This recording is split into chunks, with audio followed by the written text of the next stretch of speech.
tickets, none of that stuff. But you got the deal done. At least you know there's going to be a fight instead of going back and forth. Who's this? How excited are you for that? No, I'm really excited. You know, it's going to be an amazing fight. It's another big fight for me. I'll be defending for the first time my belts, and I'm just really excited. You know, I'm here to fight the best, and that's what I'm doing. All right, so you fought across the pond, as they say, right? You went. Yeah. Where did you? England, right? Yes, I fought in England before. All right, and then you went across the ocean to Japan and fought. Yes. And you fought, of course, in Southern California. The world travel that you're doing back and forth, the recognition that you're getting, it's about time. 'Cause I remember when you made your Golden Boy debut at Fancy Springs early in the afternoon, and we now look at you. This is awesome, man. Yeah, this is amazing. You know, this is what I work for. You know, I work for my whole career, and I'm just, you know, blessed to be here in this position. And I put in the work for many years, and now I'm in the big stage now. I know they say that you'll fight anybody, anywhere. Remember that line, have gloves, will travel. But you're really doing that. You don't care where this fight's going to be at, do you? No, I don't really care. You know, hopefully it's here though in the U.S. You know, I believe I have the chance to defend my belts here at home. But if it's not at home, then we'll fight anywhere. It doesn't matter. You know, maybe Vegas, maybe New York. Who knows where? Yeah. We have no idea when you are going to fight, but we know that there is a fight, and the purse bid was won by Matchroom. So congratulations there. Now let's go, right? Let's get the camp. Let's go. Let's get it. All right. Well, today we're going to do the broadcast portion of it. As you're going to be joining me, we're going to have 5 fights for you coming here on the Golden Boy YouTube page. It's going to get going in about a few minutes. And Ricardo, you know this world. You know what it's like. But let's talk about the main event. It's going to be Arnold Barboza Jr., Kenneth Sims Jr.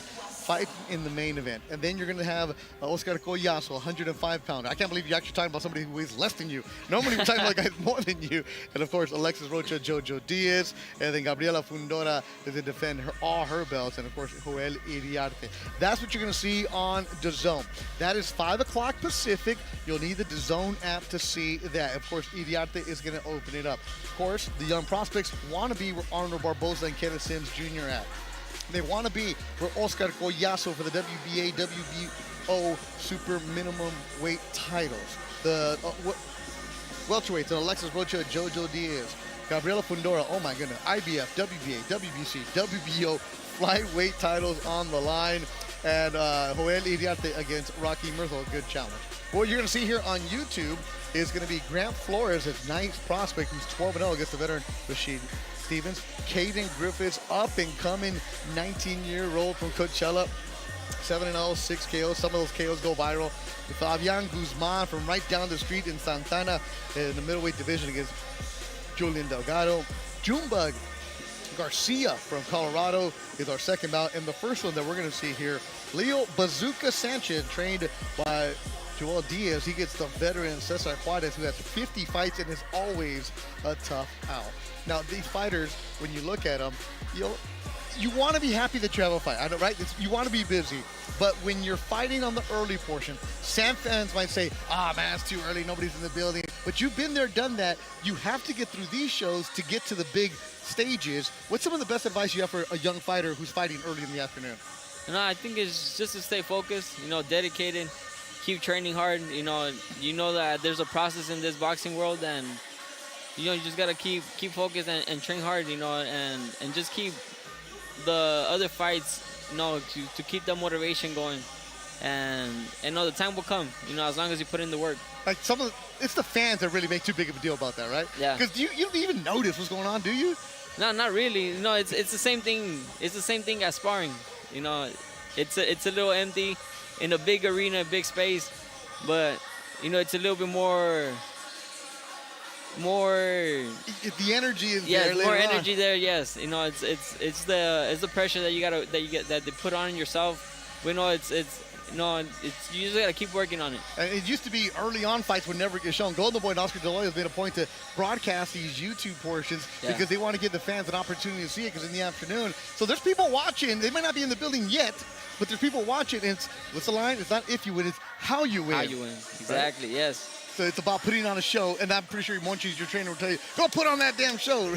Yeah, it's always important to put on a show for the people, and then that's when they start coming out and supporting you. You have to. This is when the important fights are that you show your style how it is, and people come out and support you in the beginning. Yeah, we went back to the locker rooms, talked to the fighters, introduced ourselves to them. We know some of them, and you get to see them. But some of these youngsters, who are the ones that you're looking at it, you're like, I really want to see him? Is it Cayden? Is it Grant? Yeah, Cayden is really good. Griffith's a really good fighter. You know, Fabian is another great fighter. He has Cayden is really good. Griffith's a really good fighter. You know, Fabian is another great fighter. He has a great opponent today. You know, it's gonna be an exciting fight. But everybody in the prelims, you know, they're amazing fighters. They put on a show for everybody, and I'm just really excited. Yeah, also Jumbo Garcia out of Denver, Colorado. He has a huge following. His fans line up on the YouTube, and they're chatting away on the chat right away, getting after it. And Bazooka Sanchez doesn't talk much, but he's our first fight. That kid has some pop. He's got 7 KOs. Yeah, he's an amazing fighter as well. You know, he's gonna put on a show for sure for the people, and you know, you just tune in for sure. All right, our main event, of course, later on tonight on DAZN, Arnold Barboza Jr., Kenneth Sims Jr., both of them, a lot of respect between the two. You don't need the trash talk. You don't need to hype this one up more than it already is. They know what it's all about. Bossman out of Chicago coming off a loss to Oscar Duarte. Arnold Barboza coming off a loss in the last one. You've been there when you suffered the L, right? I think, of course, the fans make a bigger deal about the L. But for a fighter's coming back after a loss, sometimes you get a soft touch. Not this time. They're getting, Barboza's getting Sims, Sims getting Barboza. That is a tough fight for both of these guys. Yeah.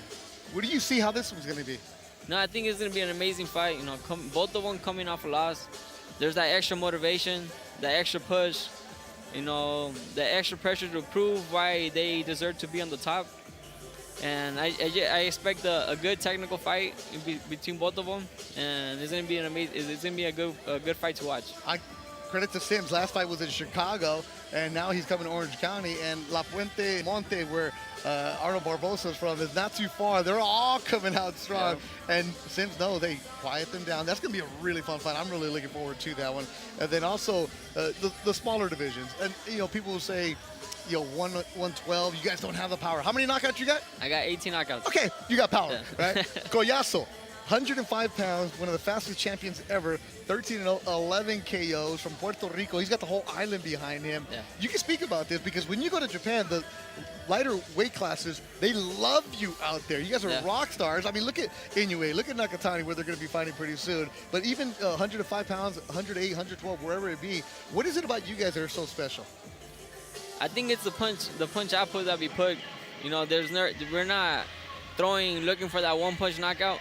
You know, we're looking for combinations, action, throwing a lot of punches, put punishment on our fighters, and I think that's what separates us from the upper weight classes, is that we throw a lot of punches, and then it's always action. Especially with Oscar Collazo out of Puerto Rico, Villalba, he's got the whole island behind him. So as a broadcaster, you know, you prepare, you do notes and stuff like that. You got to know what's going on because usually the heavyweights, 1 or 2 punches here or there. Yeah. But the lighter divisions, you guys do not stop throwing. The copy box numbers are always out of control. You look at the Collazo right there. Yeah. This is a guy you're looking at him. I know you love watching his style.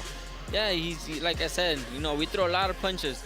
Combinations go in, and we just put in a show for everybody. You know, that's what people want to see is full action. Punches throwing, and that's what you're going to get from Collazo as well. And you want to see knockouts. He's taking on El Chiquito Jesus Haro from Merced, California. Collazo, of course, co-promotion with Miguel Cotto Promotions. Cotto, the Hall of Famer, has been attendance here in Anaheim this week. Also, you're going to see Alexis Rocha and Jojo Diaz. Now, this is the ones where you come up together in the amateurs. You've done this, right? You turn pro as a teenager instead of going to the Olympic trials. But you see guys in the amateurs, and you're like, oh, I know him. You become friends with them, cordial with them. And also like, hey, you want to fight him? Yeah, it's business. And that's exactly what happened with Rocha and Jojo Diaz, man. It's business just for these two. Yeah, of course. You know, Rocha and Jojo know each other since the amateurs. I think that's going to be maybe fight of the night. Really? I think so. You know, Jojo comes out to fight. Rocha comes out to fight. You know, they both throw a lot of punches, and it's going to be whoever wins the middle of the ring. Yeah. So Jojo Diaz moving up in weight. Jojo, look, it's no secret of his troubles outside of the ring. He talked about it himself. He said he was living that rock star lifestyle, partying and drinking, but now he's all clean, and he said he's decided to leave Texas where he was at to train with Freddie Roach, and he feels a different kind of motivation, jumping the opportunity to go up and weight at 147. He's a smaller fighter for sure, and Alexis always fought at 147 his entire career, but Lex also coming off an injury to his bicep, and then his last fight was unable to make the weight for the Curiel fight because his body shut down, made weight easy yesterday. He's a pro's pro, but the inactivity for Lex has been more than a year than we've seen him. That has to be right there, my arm. You see that? You see that right there? Broadcasting right there. When you're doing broadcast, you gotta boom. You gotta get the arm out ready. Lock it out. It's like you're slipping punches, right? You got slipping punches. Thing. You see that? I saw my stage manager right there. All right, so you gotta be ready on the broadcast. This is live right here. This is live. No, but the weigh-in yesterday was pretty cool because it was a jam-packed room at the hotel. There you see JoJo looking good. Alexis ripped. Alexis came in out strong. But the inactivity that a fighter might have for more than a year because of injuries, does that affect you, or is that just media talking about it too much? I think it's in the fighter's head. You know, I've been hurt before, and you know, been out for the ring for a while. Well, actually, when the whole COVID thing was out, what happened? I was out for a year and a half. But I maintained training in the gym, always focused, you know, kept sparring. And I think that's what kept me fresh and solid when I was fighting. So I think it's mind and games from when people say that it's all ring rust. We're here just trying to make sure nobody walks in front of El Campeón, Ricardo Sandoval. So we're just putting bodies out here. We're putting arms out here because everybody wants to get in front of you, Sandoval. They see you making your TV debut, so they want to get in front and try to they want to steal your shine here, man. Can't have that. It's live right here. We're taking care of you right now. So 10 fights total coming your way here. 5 on the Golden Boy YouTube portion. But opening up the broadcast will be Joel Iriarte. He comes out of Bakersfield, California, 9-0, 8 KOs, stepping up in competition. And same thing with you. As you're moving and you're progressing, you get the competition. This is what young fighters can do. You have for better competition, and that's what Iriarte is doing that. I like his attitude. Yeah, I think that he wants to step up competition to, you know, step up his ranking as well. You know, he wants to fight for the world title as soon as possible, and I think that's good for him that he wants better competition. And then also, do not miss Gabriela Fundora. Look at, I need the bout sheet here to read all this. IBF, WBA, WBC, WBO flyweight titles for Fundora, a fighting family. Her dad, the trainer, the brother Sebastian, of course, always in her corner. But when she walks around, like, she's got to have all the rings, all the belts, and then she has rings and a bracelet. Like, that girl is full of gold. But sweet poison, she's vicious in the ring. Yeah. You cannot sleep on her. I mean, I know you've seen her fight. You're like, oh my goodness, where's this attitude come from with her? Yeah, she's an amazing fighter. You know, she uses her power, her length, everything to her advantage, and she's just an amazing fighter. You know, it's a dream that one day, you know, to have all those belts just like her, and you know, just push. And she's also a really exciting fighter as well, and you know, really excited to see her fight today. All right, so 10 fights total here in Anaheim at the Honda Center, home of the Ducks. You ever been to a hockey game? I have. Yeah? Yeah, I have been to a hockey game. All right, yes. well, you see some fights in the hockey game. Tonight we're going to see some fights on top of the ring right now. Ricardo Nino Sandoval, Beth Duran with you. Make sure you join us. Follow the Golden Boy social media accounts for great behind-the-scenes coverage. Our guy Larry, Albert, Chris, they do a great job getting you videos. They've done it at your house, right? They've done the Camp House videos. They've done the train with you and stuff like that. Yeah, they've been to the Camp House. They've done at my dad's tire shop, at the Quality Tire Shop. They've done videos there, and you know, it's an amazing experience to show a little bit about my inside of my life and how I grew up. So make sure you like and subscribe to the Golden Boy YouTube page. Follow the social media accounts for great behind-the-scenes coverage today. 5 fights coming your way here on YouTube.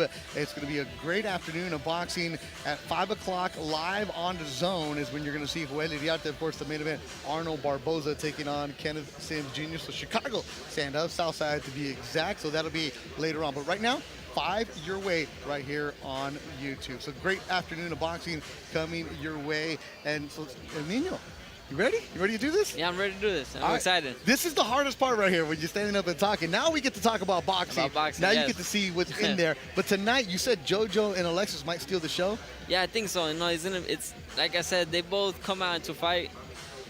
They're going to bang in the middle of the ring. That's what I think. And you know, just expect fireworks for that fight for sure. And Sims, his style, Barboza's style, they may not mesh, but their attitudes of 147-pound division, they need a win because that Yeah. division, you could definitely get yourself in a championship mix. Yeah, of course. You know, it's gonna be. I think that's gonna be another big, amazing fight in between both of them.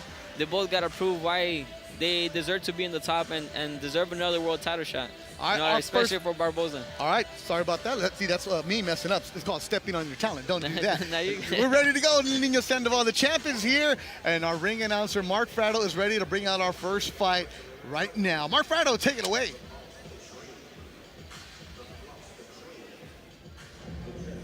Good evening, fight fans. Welcome to Anaheim, and let's welcome our first two fighters into the ring.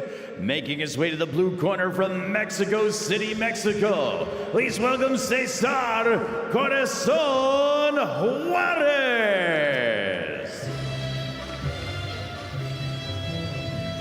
So this is for me.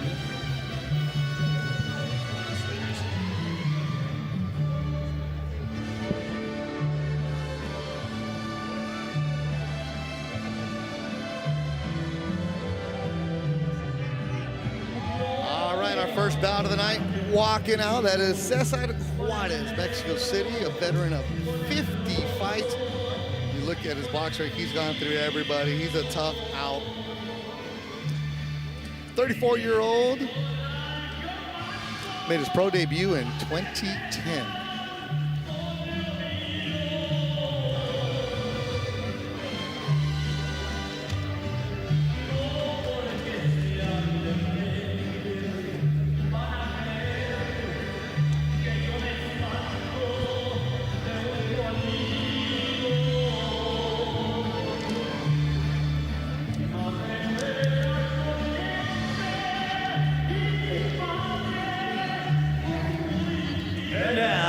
Please welcome his undefeated opponent as he makes his way to the red corner from Cathedral City, California, Leo Bazooka Sanchez.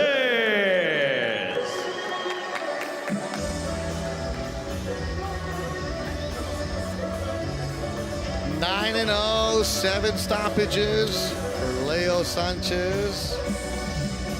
This young man is very, very talented. There's his grandfather to his left shoulder, the man who gave him the nickname Bazooka. Said because his punches in the gym sounded like somebody was launching a bazooka. Why are you El Niño? So they call me El Niño because there was a family of 3, my uncles and my family, and my mom and dad and 2 of my uncles' family. They had a girl, and then the other family, my other uncle had a girl, and then my mom and dad they had me a boy. So I was the only boy there, and so the way to get my attention is they'll call me El Niño. Mexicans will give you the craziest nickname, huh? Yeah. No matter what.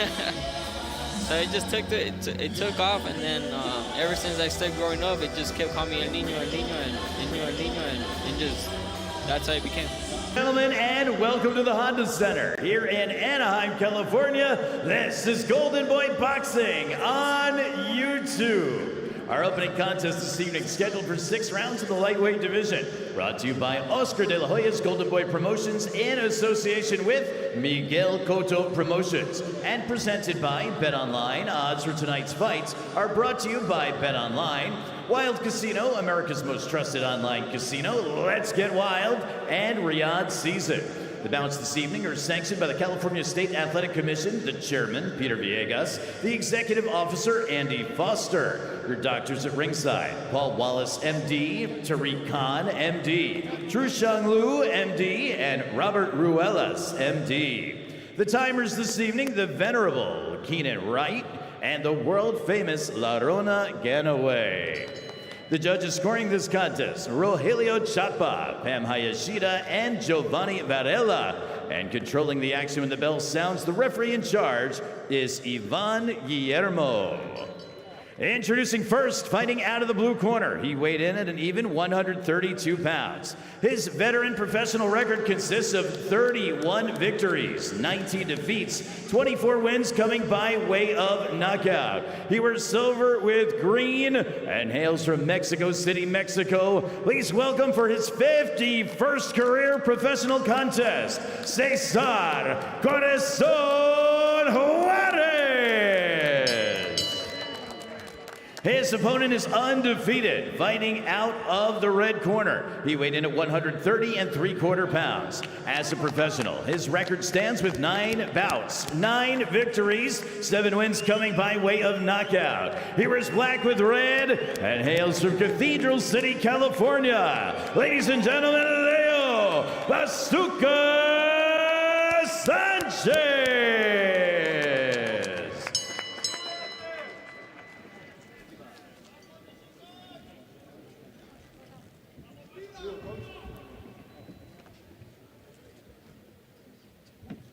César, nosotros recibimos sus instrucciones en sus cuartos. Tenemos 6 rounds. Tengamos una pelea limpia. Te voy a dejar trabajar hasta acá y te voy a dejar trabajar hasta acá. ¿Okay? Suerte. Ivan Guillermo, the third man in the ring. Rogelio Chapa, Giovanni Varela, and Pam Hayashida are judges. This one is scheduled for 6 rounds in the super featherweight division. Thank you for joining us wherever you may be on the Golden Boy YouTube page.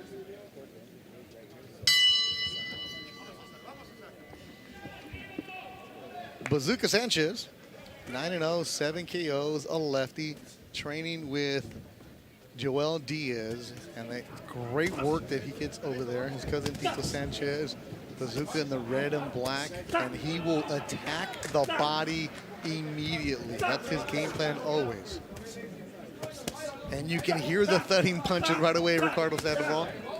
Yeah, this is, I like when fighters go to the body. You know, they break them down. See right there, another body shot. You know that. What that does is, in the later rounds, they'll notice the effect.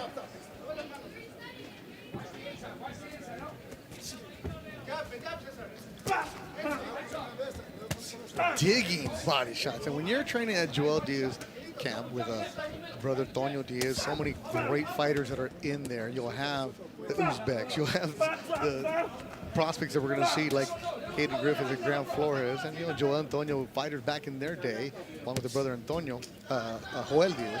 The discipline is different. And you see this from Bazooka right away, attacking. Oh, good hook, wobbled him. And Bazooka launching power here in the first round, has an opponent on the ropes. Juarez in danger. Juarez trying to survive now. And he's trying to hold on halfway through the opening round. That was a beautiful overhand left. Juarez has not recovered. I mean, he's a veteran, but he's taking some punishment here. The 34-year-old from Mexico City getting tagged upstairs. Another big body shot, hook from Bazooka. And he's living up to the nickname, just pounding his opponent.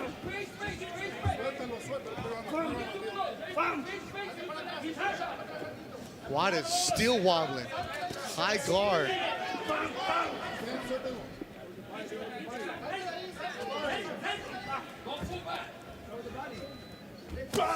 Whoa, what a body shot. Yeah, you heard that, huh?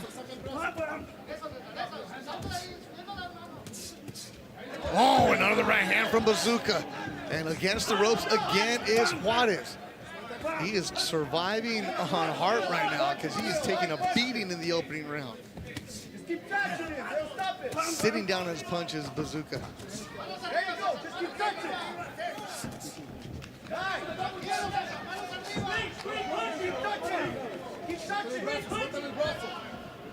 Excellent opening round for Leo Sanchez. Another big shot upstairs. Man, Juarez is taking a beating in the corner. That is a lot of punishment. Final seconds of the opening round, but Juarez will not go down. This man is tough. And Leo Sanchez dominating here in the opening round. What a wow! Round. What a round to open. Man, he hit him with the beautiful overhand left. He got him hurt and he just went in attack mode. And the one thing I like about Leo was that he never forgot the body work, and he just kept working.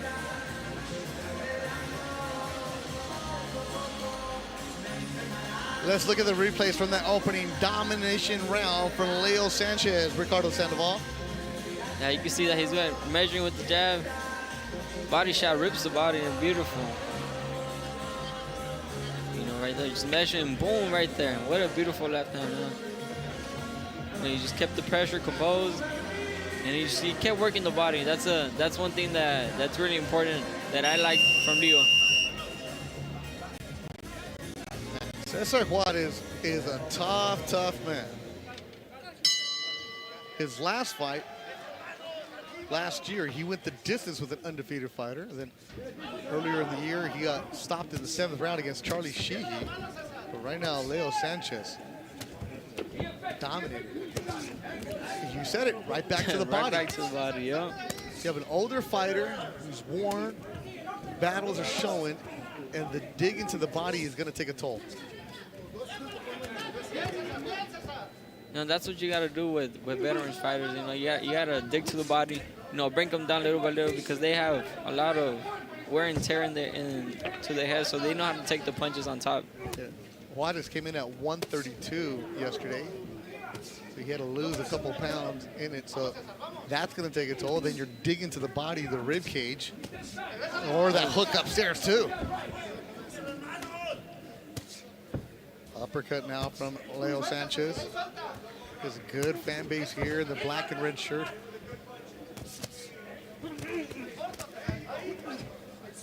Okay, when you're fighting somebody like this, Ricardo, that can take your shots, that is absorbing it but won't go down, what's the game plan? You know, just keep composed. You know, be patient. The most important thing is to be patient. Don't overdo it. You know, he got 6 rounds to do it to take him out of there. If not, then you know he did the best that he can, and not as long as he does, he feels good with the work he did. You know, Juarez, there's a reason they brought him up for Leo Sanchez, because he knows how to survive, knows how to battle. He's at Angelo Leo fought him, Carlos Castro, TJ Doheny, Brian Chevalier over the years. So he's a journeyman, but he's a tough one. Man, here ringside, the thudding shots from Leo Sanchez using those rival gloves. But he's going one punch at a time, huh? Yeah, he's throwing one by one. You know, you got putting the combinations in. You know, the punches that he doesn't, the opponent doesn't see is the one that's gonna get him hurt. So you got to put them together. Because Juarez is showing that he can absorb a shot, but it's the combos you want to see. Yes, you know, maybe a touch, and then rip. Now, Juarez gets in a shot of his own. Yeah. Oh, big right hand, dropped him. Holy smokes, Leo Bazooka Sanchez knocks down Juarez here in the 2nd. What a beautiful shot right there. And the corner has stopped it. The corner has decided to protect their fighter, and it's over in the 2nd round. Leo Sanchez now 10-0, 8 KOs.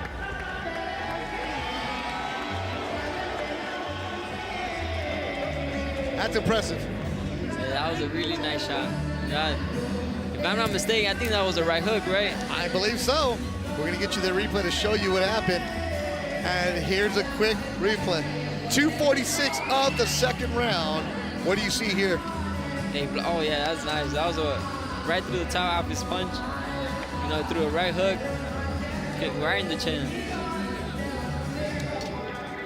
Man, jumped right on it. You caught it, Nino. It was that right hook. And there's Leo Sanchez. Mouthpiece still in, no emotion. Just like, yeah, that's business. Yeah, that's what he knew that's what he had to do. Take him out of there and just show that he's in a different level. Cesar Juarez, his corner stopped it. Juarez stood up and looked at his corner with his hand like, why? Protect your fighter. Yeah, he was taking a lot of punishment since the 1st round. You know, I think it's always to know when to stop the fight, and I think the corner did a good job.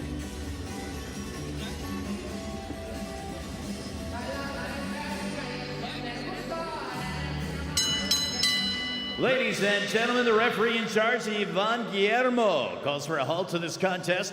Your official time, 2 minutes 46 seconds, and the second round, your winner by knockout and still undefeated.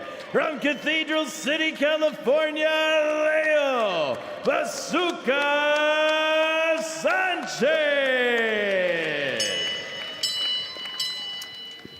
Impressive work. 2:46 of the second round. And there you see his grandfather, Adam Carrera,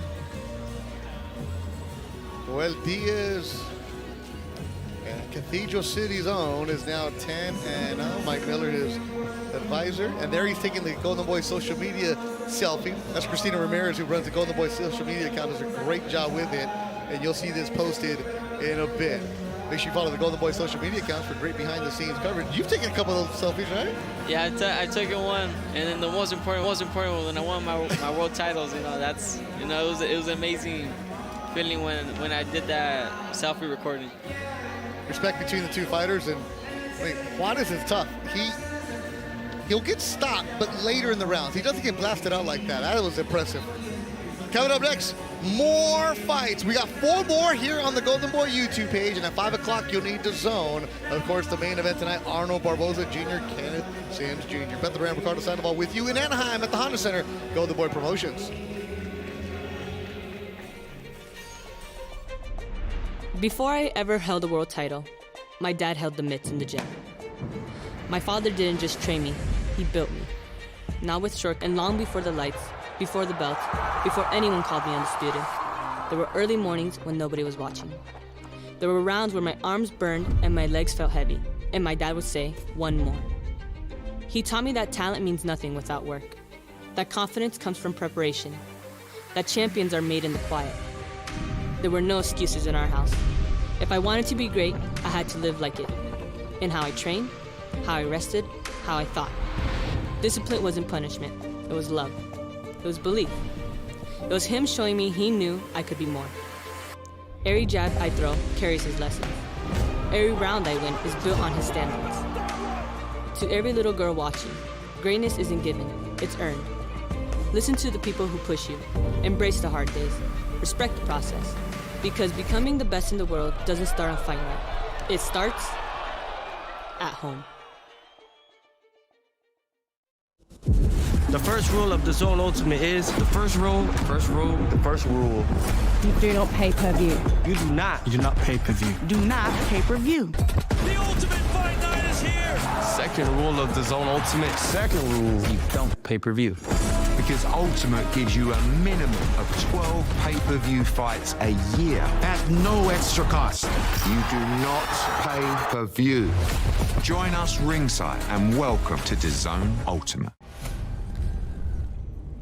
Every fighter here is going to fight as hard as he can. Arnold Barboza Jr. My people are here from LA, baby. It's a dream come true, and I've been training hard. Like I've been working towards this. I earned it, not giving it. I'm knocking people out. I'm making people see me.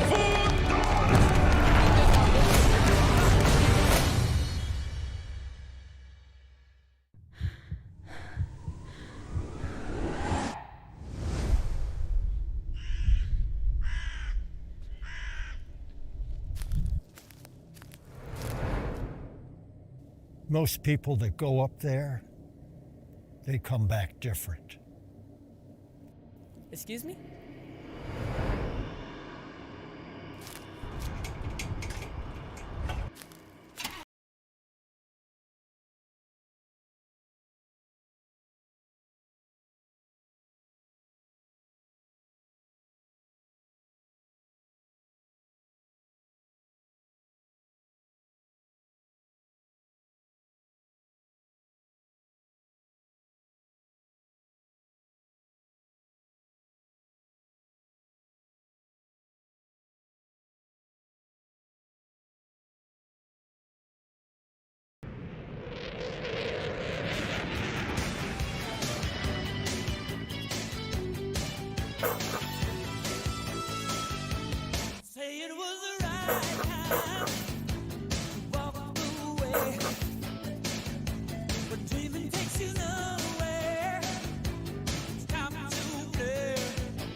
going to be your coach no matter what. No matter what? No matter what.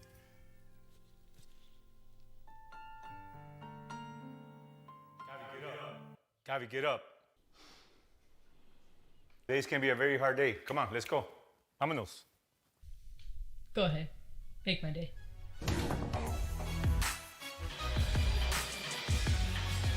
The Fundora family does not mess around. Back here ringside, Beto Duran alongside El Nino, the champion, Ricardo Sandoval. 4 more fights cutting your way. Great job by our video department. The editor right there. Get you a little fired up. Want to join boot camp with Fundora? Yeah. See, I was looking at Fundora's camp, and that looks fun.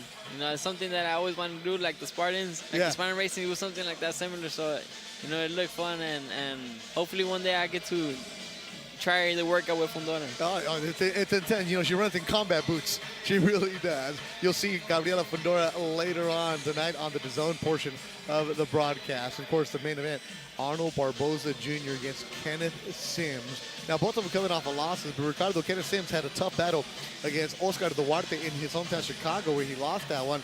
It was a good back-and-forth matchup. But Sims, Ricardo, he's a fighter that people know, but could tonight be the opportunity for him to break out? You know what it's all about. Yeah, no, it's going to be an amazing fight. You know, both of them coming off a loss and proving that why they deserve to be on the top. You know, so expect fireworks, and it's going to be a good one to watch. Of course, the name out there that Golden Boy has at 147, Ryan Garcia. Right? That's could possibly the winner of this get Ryan. Maybe would you want to see that? Yeah, it'll be an amazing Golden Boy card. You know, Golden Boy could put that easily. You know, the winner could face Ryan Garcia, you know, for the WBC World Title, and it'll be a huge opportunity, and it'll be an amazing fight as well. Yeah, congratulations to Ryan Garcia, who put on a heck of a show against Barrios in Las Vegas. Total domination by Ryan. Of course, now that you have the belt, everybody's always wanted to fight Ryan, but now, especially with the belt on the line. Our Golden Boy cameras caught up with a fighter for the main event tonight. A great feature that we call Camp House. Let's check it out. Inside the ropes. No reputation strong enough to bend the truth once the bell rings. Only skill. Only will. Only the quiet mathematics of violence. The craft demands patience, precision, a mind capable of solving problems in the middle of chaos. And the pursuit demands something even rarer. Barboza smelling blood right now. I mean, he has a big head, bro. I gotta hit that big old head for 12 rounds, bro. It's a big old melon. Oh, Arnold gonna get fucked up. He think he got skills, but he don't. Two distinct philosophies of the sport. One built on calculated discipline, the other forged through relentless persistence. But the ring is indifferent to narrative. It does not recognize momentum. It does not remember past performances. Who the hell knows Kenny Sims back there? Where was Sims gonna get us to? We ain't coming to lose, so fuck them. We fucking them up. 12 rounds beneath unforgiving lights, where calculation meets resistance. Hope you're ready, because I know I am. You've been trying to downplay me, but you can't get away. I'm on you. Because in boxing, truth is never debated. It is demonstrated. This is Camp House. High above the noise of the fight world, in the quiet mountains of Big Bear, preparation becomes something more than routine. It's here that Arnold Barboza Jr. continues his pursuit of greatness, refining his craft far from the spotlight, where every mile, every round, and every breath carries purpose. Sims was brought up at top rank, when I was high in the ranks already in the WBO. I was like number 1, number 2. And I was trying to chase, Ramirez. I was trying to chase Caro. And to be honest, I'm not taking anything away from Sims. I think he's a tremendous fighter. I think he's a good, really, really good fighter. But it just didn't make sense for me at the time. Is he's saying that I ducked him and I'm scared, and that's all. That's the past, and that's all irrelevant. At the end of the day, we have a day. It's March 14th, and we'll see what happens. When his name was called out, the focus was already set on something greater. A showdown with former world champion Jose Ramirez. A victory that would place Barboza firmly among the elite. That's his best punch, man. I love Barboza's sneaky uppercuts, left or right, and then he goes right back to that stick, popping him.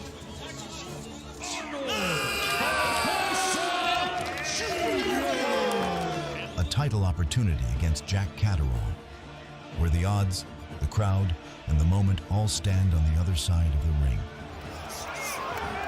The sharpness of hand has not left Barboza Jr.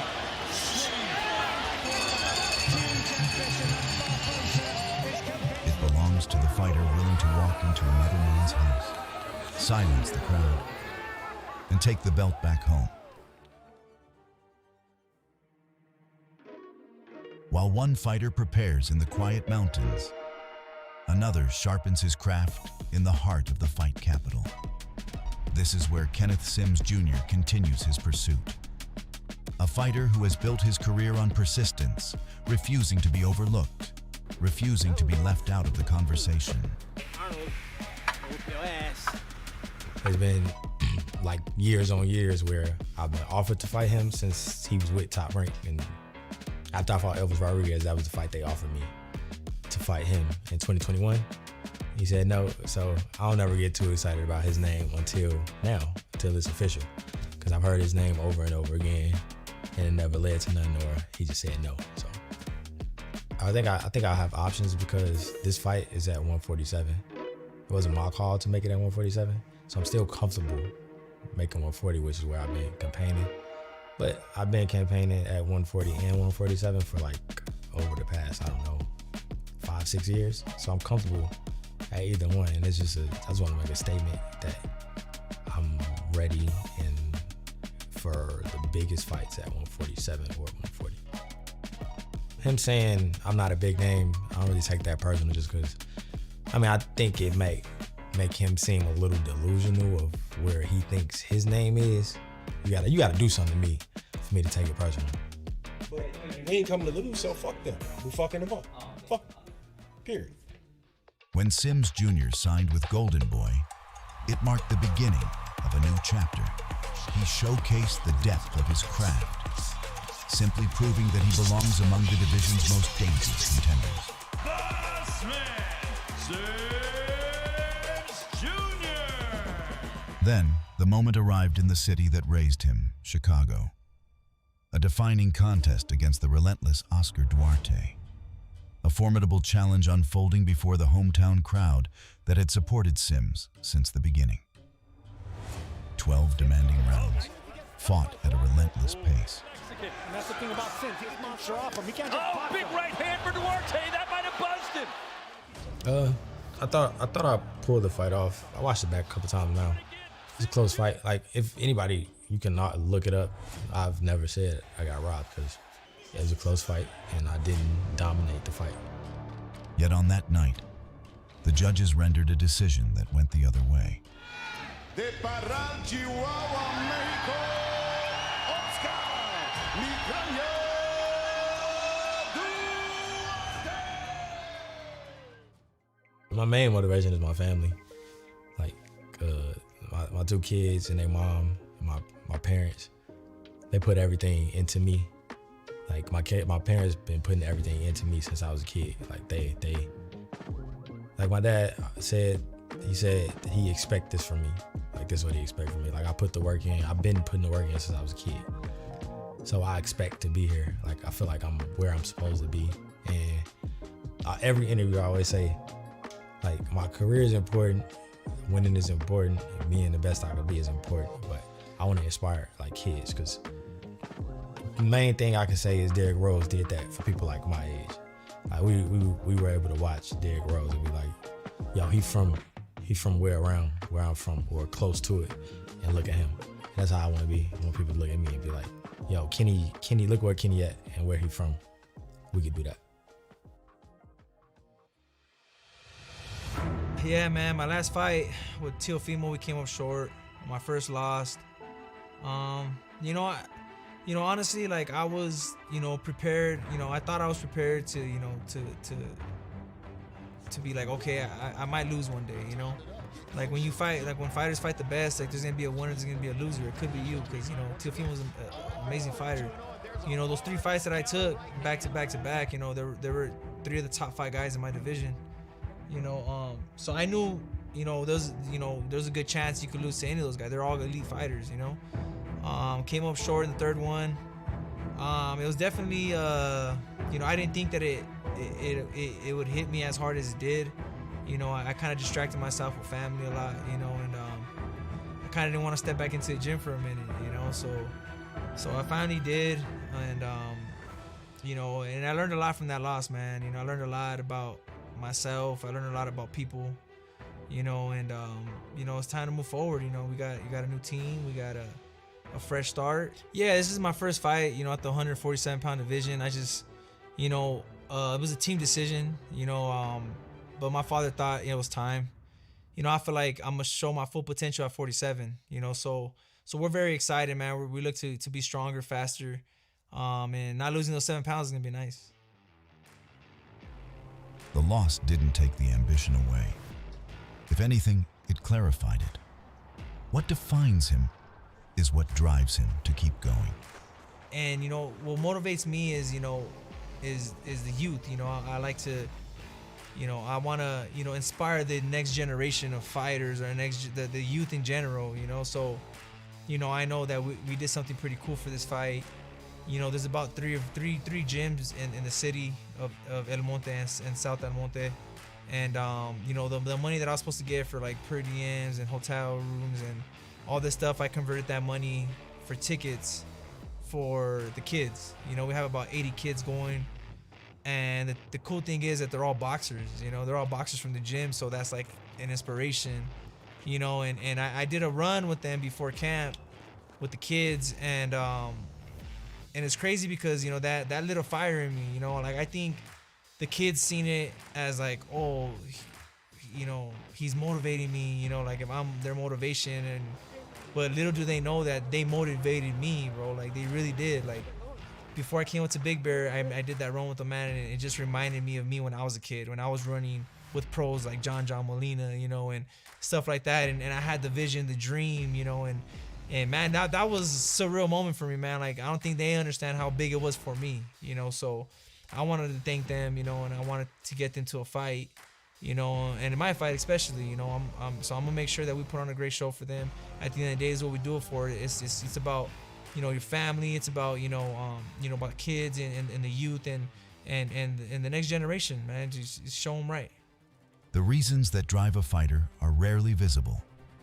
They exist far from the arena, in families, in communities, in the quiet sacrifices made long before the lights ever come on. And when fighters carry that kind of purpose into the ring, the contest becomes something greater than records or rankings.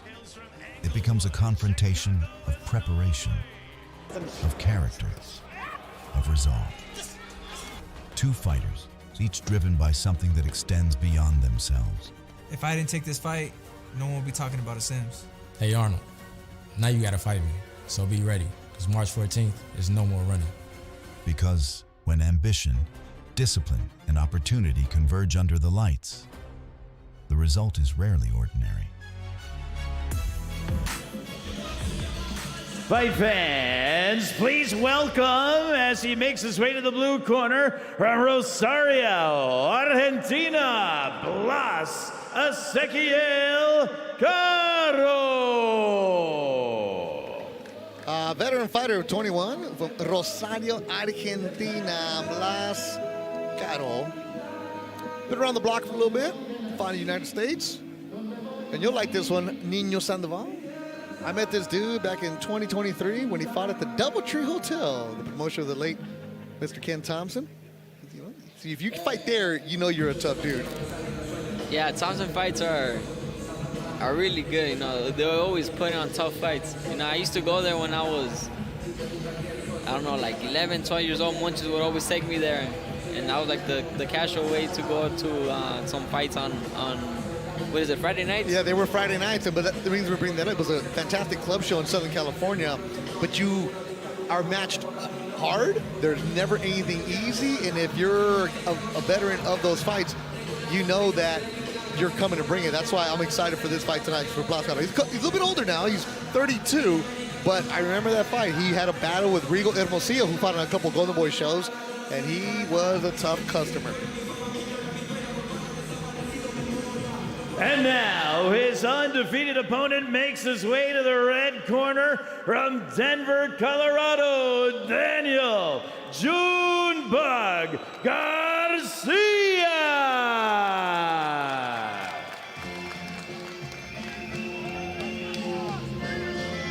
Oh. It sounds like you're at the dad's tire shop right now. What's the name of your dad's shop?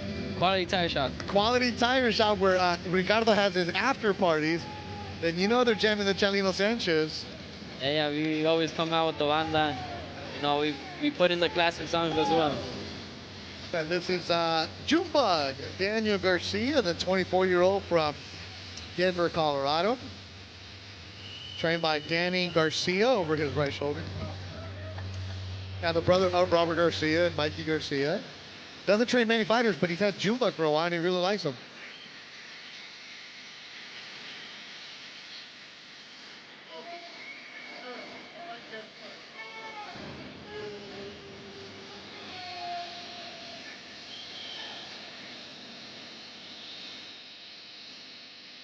And there's an arrow. We're in March, like 90 degrees outside.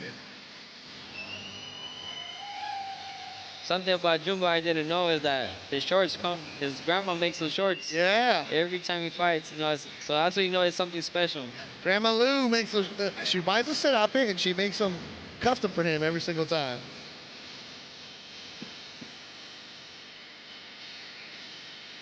All right, Mark Prado. Ladies and gentlemen, the action continues from the Honda Center here in Anaheim, California. This is Golden Boy Boxing on YouTube.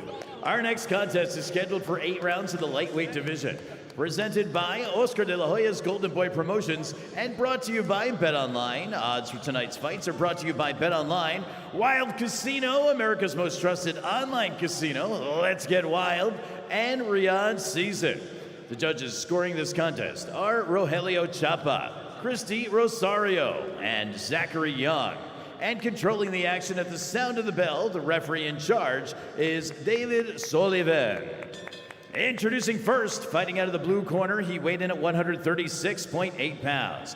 As a professional, his record stands with 12 victories, 9 defeats, 5 wins coming by way of knockout. He wears blue and white this evening and hails from Rosario, Argentina. Please welcome Blas Ezequiel Caro.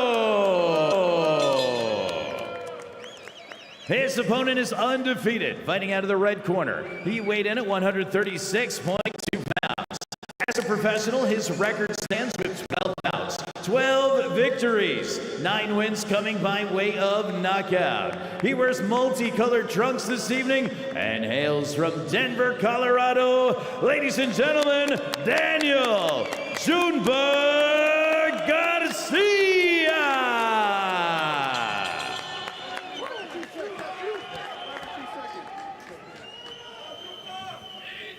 Okay, fighters, I give you the show. Okay, aquí está bien. This is good right here. Touch gloves. God bless you guys both. David Sullivan, the man from San Diego, the third man in the ring, an excellent referee. We have Christopher Rosario, Zach Young, and Roger Chapa, the judges tonight. This one's scheduled for 8 rounds in the lightweight division. Junebug Garcia. His given name is Daniel. Nobody calls him that. 12-0, 9 stoppages. The 24-year-old from the 303 Denver. He'll train in Denver, and then the last 3 to 4 weeks, he'll come down to the 805 to Oxnard, and that's where he'll train with Danny Garcia to finish up the camp with him. So it's a routine that they have working. It goes with his father, Daniel Sr. He also has Ernie De La Cruz in his corner. And for Junebug, who turned pro back in 2021, he had a stoppage. That was the Shrine exhibition in Los Angeles. And then he started making the scene for Golden Boy in 2023. Saw him at a Fancy Spring show. Got a first round KO. They were just checking him out, and he kept coming back to Golden Boy shows, and all of a sudden, like, hey, we're going to sign this kid. We like him. He put on a heck of a show at the YouTube Theater. Good opposition. So they're bringing him along nicely. His last fight for Junebug, he had a 8-round decision. That was last May. That was in Las Vegas. Tall fighter. I like his style. 5'10" for the division. Long jab. He throws that jab a lot, Ricardo. Yeah, I think the jab is the most important thing in boxing. You know, that's where you get all your power, all the distance, and he utilizes it really good. I like how he threw it. Yeah, for Rosario, the 32-year-old from Argentina, don't you know, he's tough. Doesn't have the power behind it. Only 5 KOs in his 12 stoppages. And he's 12-9, but he's rugged. Caro in the blue with Argentina on the trunks. Y saludos a toda la gente que nos está mirando desde Rosario, Argentina. Yeah, Blas understands he's not going to trade. It's not going to be good for him if he tries to trade with him. He gets tagged with the right hand.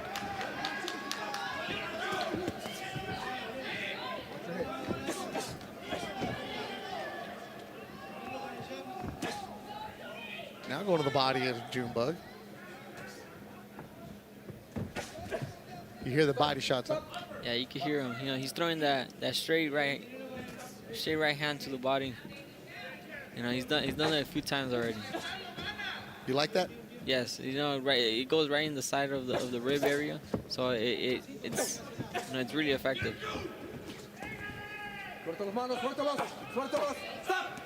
Coming up next, Fabian Guzman and Julian Delgado from Corpus Christi, Texas. Still got Cayden Griffiths and Grant Flores to go here on the YouTube portion. Good left hook from Junebug. Move back Caro briefly.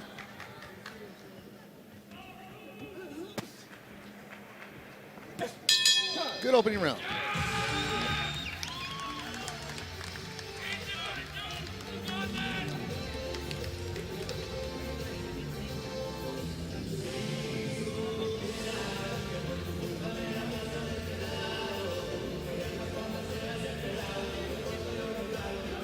All right, let's look at some highlights from that opening round. Good round for Junebug Garcia. Right hand by Caro. You know, you can see how Junebug using his jab, distance, that chopping right hand to the body. You know, dodging and weaving the punches as well. You know, showing some defense. You know, good round by Junebug. That's the voice of the 112-pound champion Ricardo El Niño Sandoval making his broadcast debut. And if you're watching it, you see him on tag Ricardo. Instagram, Ricardo_Sandoval 99. Why 99? That's the year I was born in. Oh, 1999. I should have guessed that. Usually boxers don't have numbers in their Instagrams because you don't wear a number. Like other sports always have their number up there. Yeah. All right, so you're born in 99. Oh, you're getting old now. Ya estás viejo. I'm getting there. We're all getting there. Nah, not me. Go backwards. You starting to feel that now? Where you're like, you said it, you the niño, right? Then you're like, wait, I'm not the little kid anymore. Yeah, I get teased a lot by my little brother. He calls me Unk already. Oh, you're in the young phase, okay. Yeah, he calling me Unk already. Well, Well, he's 18, so. Yeah. That's the thing. Like you see some of these young fighters. This is why we love doing the YouTube portion, because you see the youngsters develop and grow. Like Alexis Rocha, remember calling his professional debut. And Joel Iriarte, same thing with that. You grow and you become the mature and the veteran fighter. But that's the thing about a fighter. You got to grow, not just age and muscle-wise, but maturity and mentality-wise. And you're starting to see that Junebug is now more polished. Yeah, as he keeps fighting, he'll start getting that experience and start seeing everything a little bit more slower, and he'll get way better after that. That's something you just said right there. It does slow down, right, the ring? Yes. Even in your division where everybody's throwing 1,000 punches? Yeah. I feel like I seen everything. It became a little bit more easier after my last fight. I feel like I got a lot of experience from the world title fight, and now things seems to be a little bit more easier, and I see things, way better now. Well, that's one of the things when we do these early broadcasts is, kids that are 2-0, 3-0, they come out like they got shot out of a cannon, right? They're just like the Tasmanian devil, casi. And that's why they give you these rugged veterans like a Caro, who's 12-9, and they're tough as can be.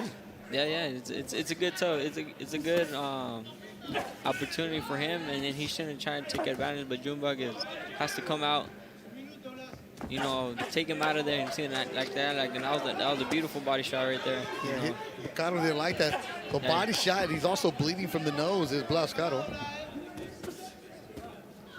Like, he'll poke at you with Caro. He'll throw the right, throw the left, but just one at a time. Yeah.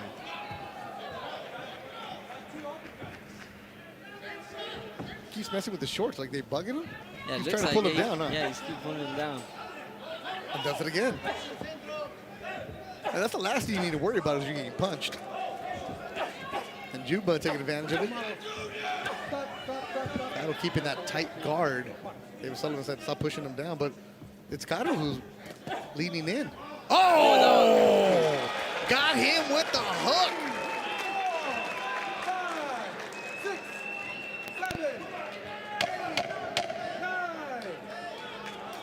And it's over. KO for Daniel Garcia.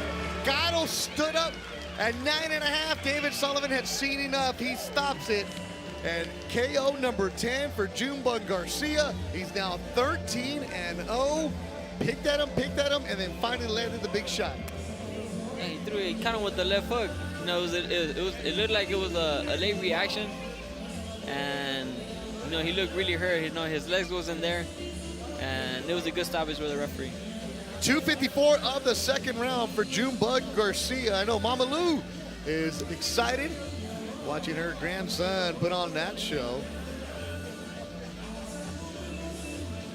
Yeah, Caro, it looked like he was waiting for the 8 count, and then when he got up, was wobbly. Yeah. He never recovered. And now they're going to keep him on the stool. And the doctor's checking him out. I wonder where the left hook landed. I think it landed on top of the head, right? You ask, and we're going to take care of you, Nino, because we get the replays coming up. And here you go. Let's see. Oh, yeah, it was right there, right to the temple.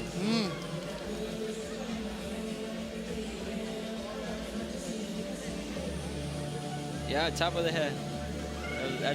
You can't recover from those punches. You're spinning, right? Yeah. It's I don't know. It just attacks your head right there. Yeah, the top of the head. And the thing is, he had thrown an overhand right, and he exposed himself. Yeah, and you made him pay. Yep. You made him pay. So it just landed right on the perfect spot. Took advantage of it. And win number 13 for Junebug Garcia. There you see his dad. It's the win. Look, Caro battles, and it's hard to take him out.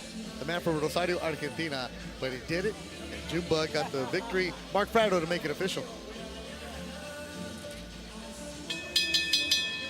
Ladies and gentlemen, the referee in charge, David Sullivan, calls a halt to this contest. Your official time, 2 minutes 54 seconds in the second round.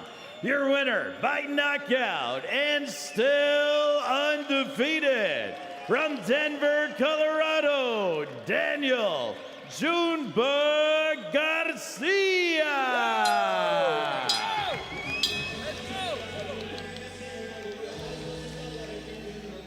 All right, Team Garcia, trainer Danny Garcia, no relation. And that custom logo that he's got every single fight. Got to get one of those shirts, especially representing Denver for Junebug Garcia. Win number 13, 2:54 of the second round. 3 more fights to go here on the Golden Boy YouTube page. It's good to see Caro on his feet. Got tagged. That's a tough dude. But he get the victory. And there's the Golden Boy selfie. You have to take the selfie. There it is. Good feeling right there. It's the best feeling, isn't it? Yeah, it's the best feeling right there. Getting a win after all the work you put in camp. You know, the diet, just the mental pressure of you know, just knowing that the day is coming, and you know, it's just an amazing feeling to get the win after. All right, 2 fights done. How you feeling?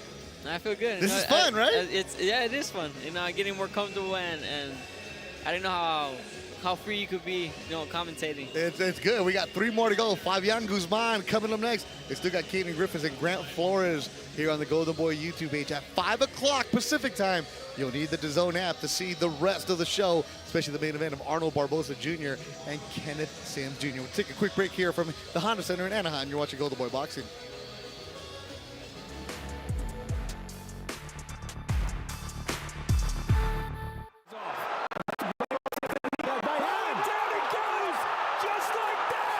Kurt Stevenson. Let's go. Let's run that. The new WBC.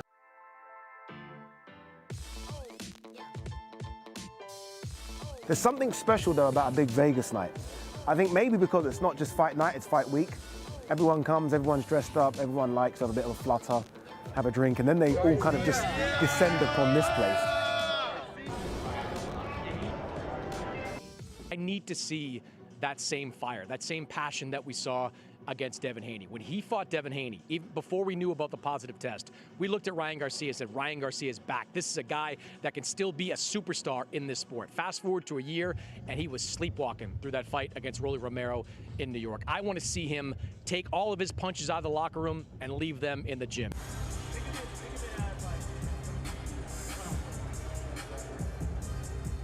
Well, I think it's going to win. I think Ryan Garcia is going to win.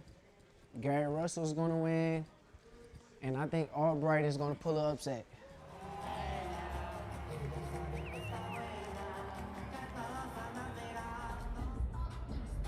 Mike Morrell, ladies and gentlemen. Mike Morrell, the best against the rest. I wish I could do this, man. Yeah, come on. It's going to be a good one. The main event is in the house. There is the challenger, King Ryan Garcia, coming off a loss against weight class and getting a world title shot.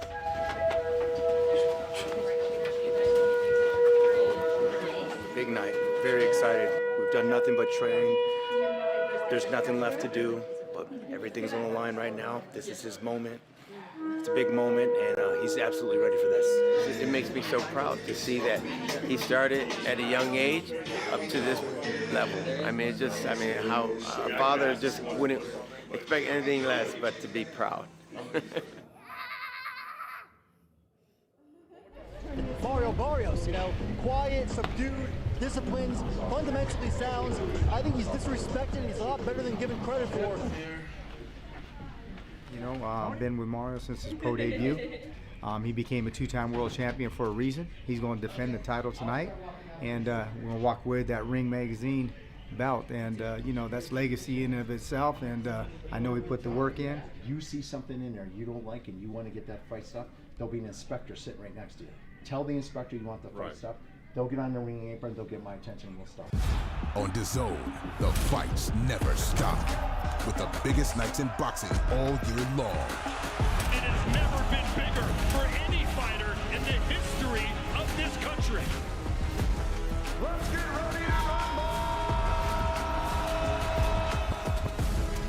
Every week, it's on.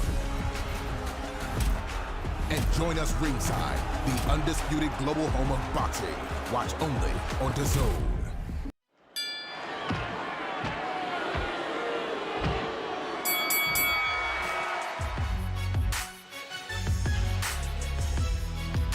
Back inside the Honda Center, where Golden Boy Promotions is set up for the big showdown between Arnold Barboza Jr. and Kenneth Sims Jr. We have 3 more fights to go here on the Golden Boy YouTube portion. Beto Duran alongside the world champion, 112 pounds, and Nino Ricardo Sandoval. And all your people are watching this now. All of a sudden, everybody's claiming, like, everybody says that they're the ones that cut your hair, they're the ones that give you a massage. Everyone wants to be part of the champ now, isn't it? Yeah, no, it's I don't know. It's cool seeing that, you know, the people are watching and tuning into my debut as commentator. There it is. It's cool. We've had 2 knockouts, 3 more to go. Fabian Guzman, Cayden Griffiths, and Grant Flores. And a man who knows a lot about knockouts is a Villalba, Puerto Rico, the minimum weight champion. We'll see him later on tonight on DAZN. He has the WBO, WBA belts. And Oscar Collazo, 13-0, 11 KOs. You and I were talking about this earlier in the afternoon about how the lighter weight, you guys don't get the recognition for the power because there aren't many big, oh my God, crazy knockouts like the heavyweights would have. But the lighter weights, like you at 112, Collazo at 105, you guys bring the pop. And Collazo, he's a fun fighter. How much do you like watching him? Yeah, Collazo's a great fighter. You know, he throws a lot of punches. You know, left-handed. You know, he knows how to utilize the ring, and you know, it's cool. It's cool to see that he keeps unifying and defending his titles. You know, against great fighters, and now we're gonna see him tonight, and hopefully he pulls out he pulls out an amazing show for everybody. Yeah, he's going to take on El Chiquito Jesus Jaro from Merced, California. I know a lot of the 5'9" is representing for him, but with Collazo, it seems like he has another gear. Like he steps on it tough, and he's only getting better and better every single fight. And because of the lighter weight divisions, you can become a champ quicker. But that man right there is very, very confident. How much of a threat is Jaro? You know, actually, we sparred Jaro 2-3 weeks ago. You did? Yes, he came out to the gym and he asked for some work.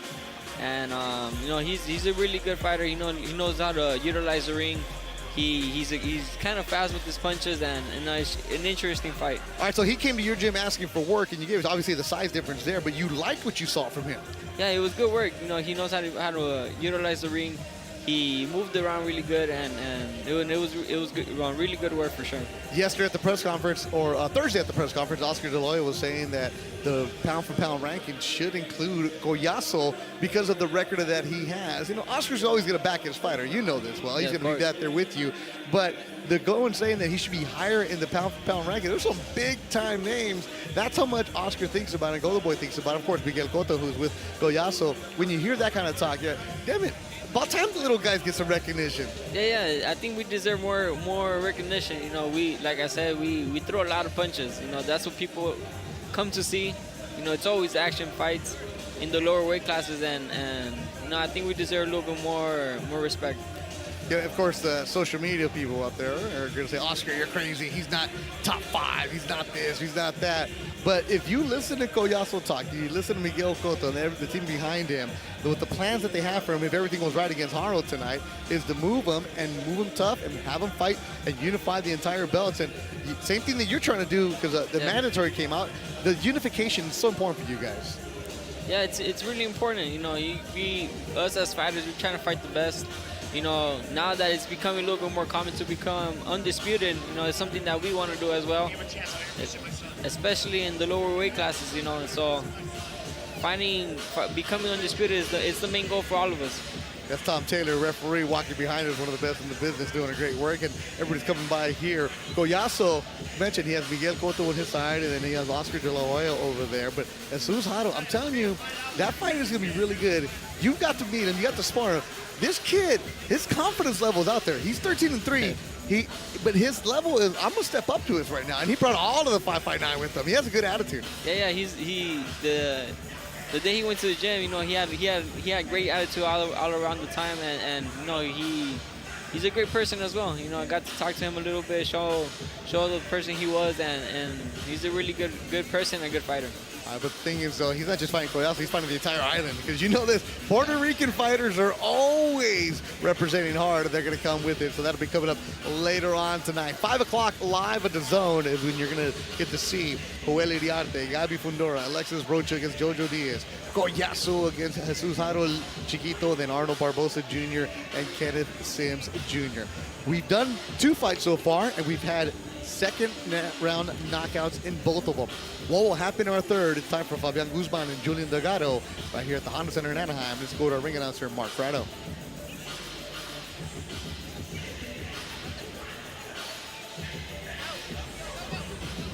All right, fight fans, let's welcome next to the blue corner from Corpus Christi, Texas, King Julian Delgado.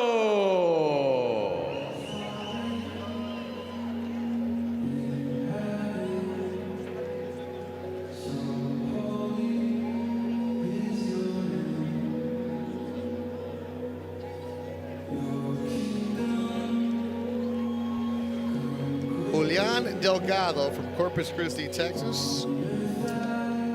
Very, very strong faith, very in tune with his faith.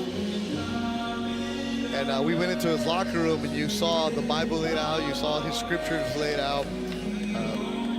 At the weigh-in, he was holding a little doll. People were asking, like, what is that about? What is it? Like, what was it? I asked him, they said it was a baby Jesus Christ. So.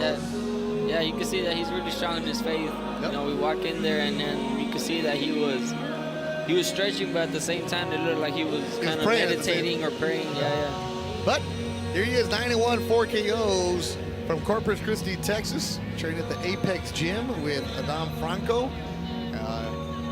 Started boxing late, but he grew up as a wrestler in Corpus.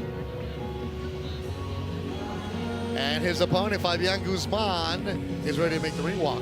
And now his undefeated opponent makes his way to the red corner from Old Town, Orange, California, the undefeated Fabian Guzman.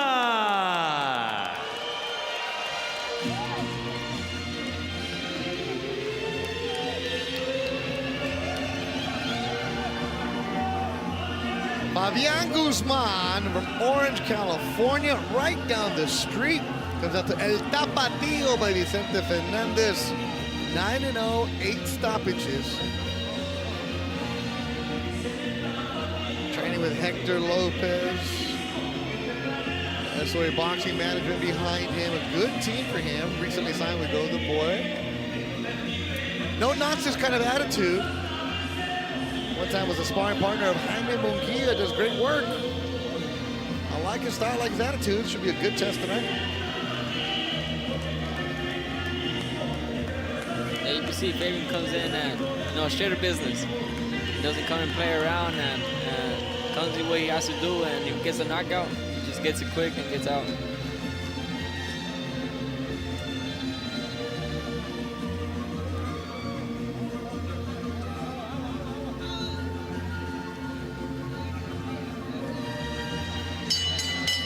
Ladies and gentlemen, the action continues from the center of the ring here at the Honda Center in Anaheim, California. This is Golden Boy Boxing on YouTube. Our next contest is scheduled for 8 rounds in the middleweight division. It's brought to you by Oscar de la Hoya's Golden Boy Promotions and presented by BetOnline. Odds for the fights are brought to you by BetOnline. Wild Casino, America's most trusted online casino. Let's get wild. And Riyadh Season. The judges scoring this contest are Rudy Barragan, Pam Hayashida, and Christy Rosario. And controlling the action at the sound of the bell, the referee in charge is John McCarthy. Introducing first, fighting out of the blue corner. He weighed in at 159.4 pounds. As a professional, his impressive record stands with 9 victories against only 1 defeat, 4 wins coming by way of knockout. He wears red with white and hails from Corpus Christi, Texas. Ladies and gentlemen, please welcome King Julian Delgado. His opponent is undefeated, fighting out of the red corner. He weighed in at 159.4 pounds. As a professional, his record stands with 9 bouts, 9 victories, 8 of those 9 wins coming by way of knockout. He wears white with orange and hails from Old Town, Orange, California. Ladies and gentlemen, Fabian Guzman.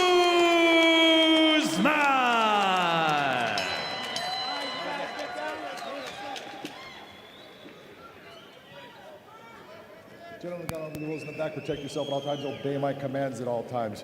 Right here, this is all good. Your trunks are a little bit high. This is good. Right here in the middle, right there, that's where you can go. Good luck to both of you. Big John McCarthy, the third man of the ring. We got Rudy Barragan, Pam Hayashida, and Christy Rosario as our judges for this one in the middleweight division, 8-round schedule. Good afternoon, boxing here from the Honda Center in Anaheim. All the boxing heads are out. Trainer Henry Ramirez watching. Stacks, of course, ringside watching. Beto Duran alongside El Nino, the world champion Ricardo Sandoval. Fabian Guzman, 9-0, 8 KOs. Orange, California, about 5 minutes from here. A couple freeway exits away. Right next to Angel Stadium. And also, you'll see a riverbed right by it, and that's where Fabian Guzman does his road work. So he runs by this building, and he has an opportunity to fight in here. Pretty cool moment for him.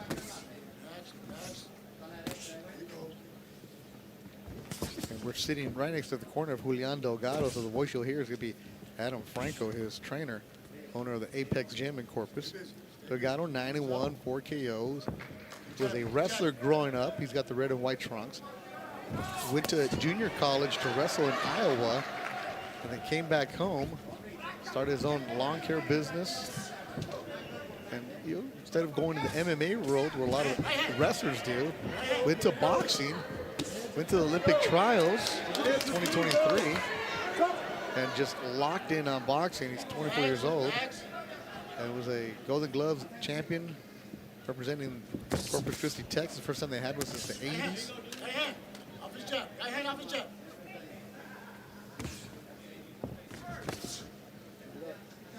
For Guzman, trains all over Southern California. He goes to spars everywhere. He's been in camps with a lot of different Golden Boy fighters, Munguia being one of them.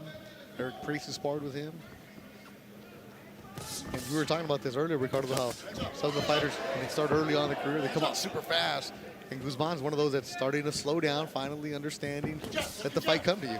Yeah, you can see that he's starting to, where he gets that experience throughout his fights.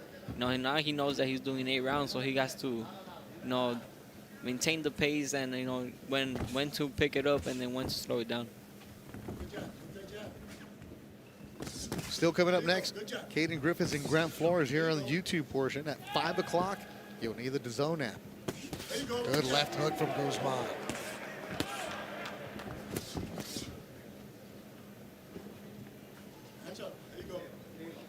Good crowd filling inside here at the Honda Center. Home of the Anaheim Mighty Ducks. Well, I think they're just the Ducks now. They got rid of the Mighty. Blood on the bridge of the nose for Delgado.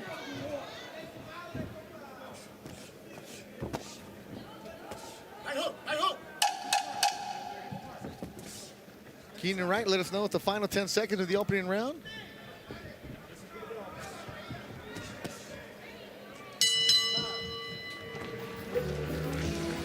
It's a good round to see. They both utilize their jab really well. They both control the pace of the round. I feel that round, but they try to throw some surprise power punches in between.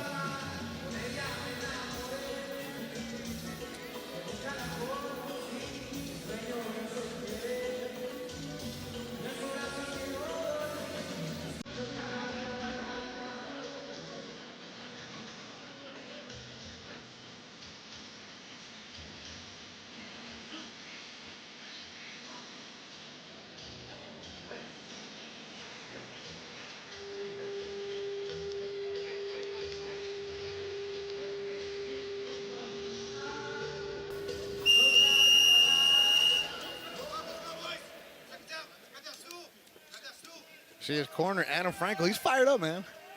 I like talking to the coach. We're talking about that. He opened up his gym, Apex, in Corpus Christi.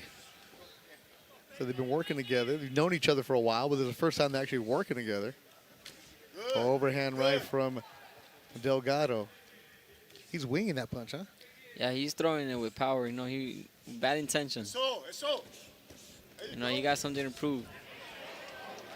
And for Delgado, the one loss was a knockout a couple years ago when he was in Australia. He fought Sam Arnold, a nice young prospect out of, actually that fight was in Canada. It was Arnold was a nice young prospect out of the Dallas, Texas area, who recently signed DMG Promotions. Okay. So one of those Southern California promotion companies. We were talking about them earlier, like the growing and coming up, and Arnold's a nice prospect, so good for win for him. And Delgado, after that, recovered, had some fights in Mexico, got his record up to 9-1. Here he is on Golden Boy Show.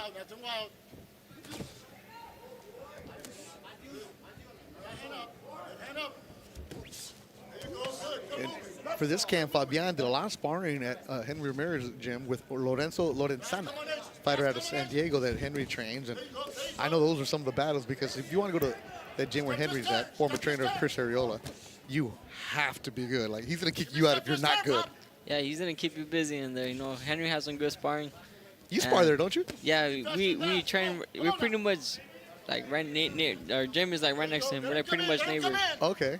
And there's amazing sparring there, and I got to see Fabian work, a few times there.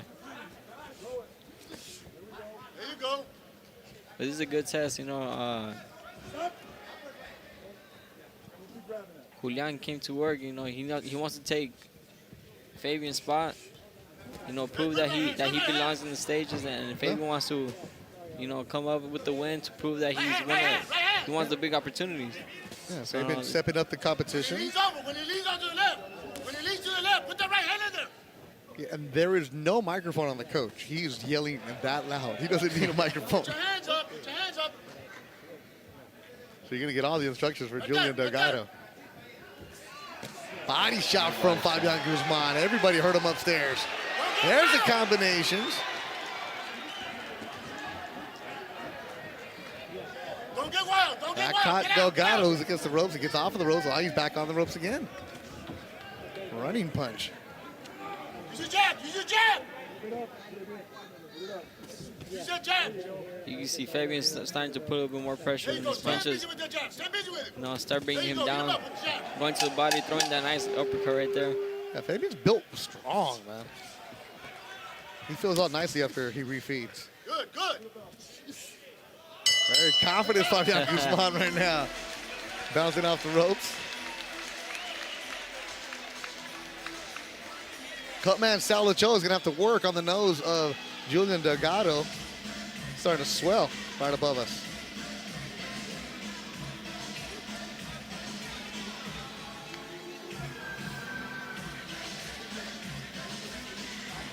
Let's look at some highlights from that round there, Nino Sandoval.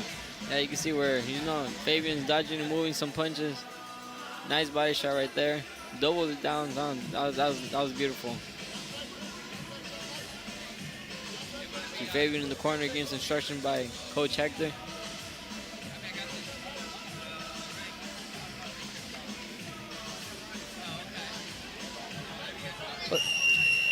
All right, where are you from? Because I know you went to Cal State San Bernardino. You got your degree from that university. Yes. But then I see people claim you from Rialto, Fontana, Riverside. Yes. What is home for you? Rialto's home. Okay. Rialto. I've been living in Rialto for 23 plus years. Okay, so your whole life then. Yes. Yeah, Moreno Valley, where Cindy Amador is from, the former fighter. Yes. She's watching. Her and her husband Paco. It's like everybody claims it. Like all the Inland Empire is claiming you now. Yeah. I represent the Inland Empire, so. And we'll see Robert Garcia too, because he has his gym in Moreno Valley. Yeah. He'll be later. He'll have a fighter later on. Slap that jab, slap that jab. As Robert's working with Grant Flores. So many good fighters out there in the IE. And also the Coachella Valley, where we'll see Cayden Griffiths next. That's where he's from. Stay busy with the jab. And Orange, California, that's where Fabian Guzman's from. That's why he's wearing the orange trunks. Fabian's just taking his time, isn't he? Yeah, you can see he's starting to get a little more confident. You know, he started using a little bit more bounce to his punches. You know, he feels he's feeling good in there.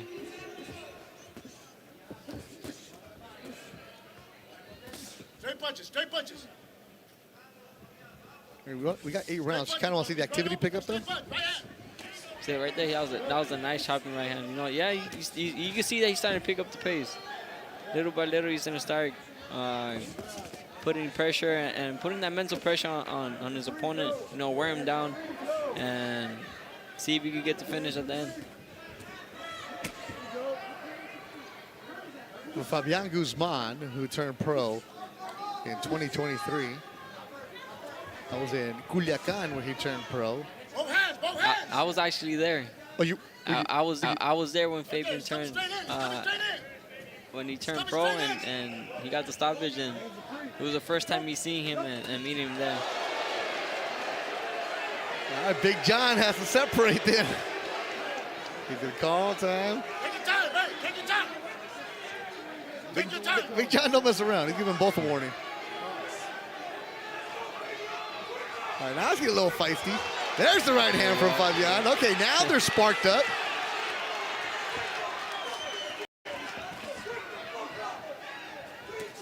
Nice uppercut right there. Hook from Fabian. Hook. That wobble, Delgado, who's against the ropes. Got to get out of there, and he does. Briefly. Body shots, back-to-back body shots from Fabian Guzman. Oh, hook. Another hook. Finding a home for that left hook is Guzman. Step twist turn. Step twist turn.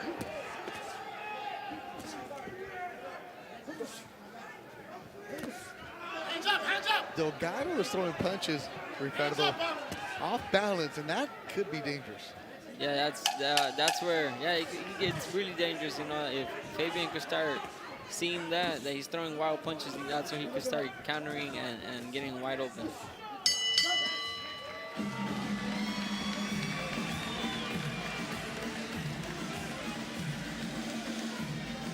Some hard breaths taken by Julian right there. Yeah, he came over right in front of us and just took that deep, deep breath. Like I said, it's the mental pressure that Fabian is putting on. You know, that's a lot of people don't know that, is that, you know, you don't got to throw a lot of punches to get your opponent. Let's look at the replays from that third round.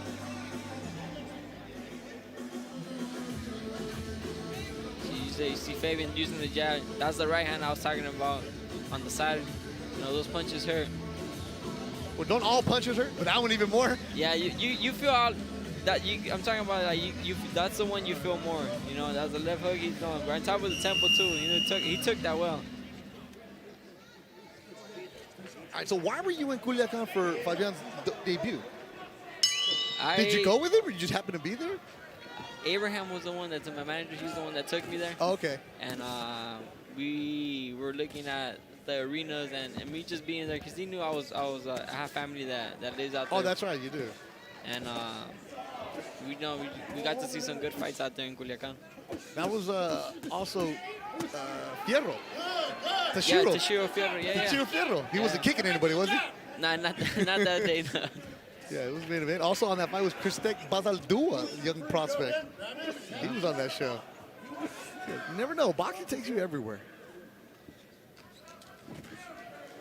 Right now we're watching Fabian Guzman in the orange. Step twist, step twist. Step twist, step twist. Come on. Yeah, Delgado, you could see he doesn't have the big background in boxing. He started boxing when he was 20 years old. And you can train as much as you want. You can do the amateur shows, but Guzman has been boxing his entire career. I mean, his entire life. Something to say about the experience that you have. Yeah, in the amateurs, a lot of people don't understand that. In the amateurs, it's more about getting the experience, getting to fight different type of fighters. And people try to take really to heart if when they lose in the amateurs. But I feel like that's in the amateurs is where you get the experience of just how to set up, how to fight. Yeah, how to fight and how to throw like the fast punches. But it's good to see that he turned pro at 20, which is kind of crazy. Turning pro at 20. Started boxing at 20. Started boxing at 20, Yeah. and then he turned pro really late in his career. Yeah, he was a standout wrestler.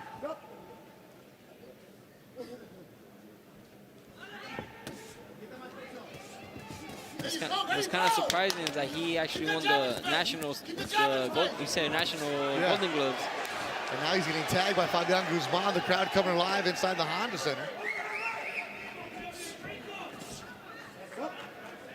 Back to your jab, back to your jab.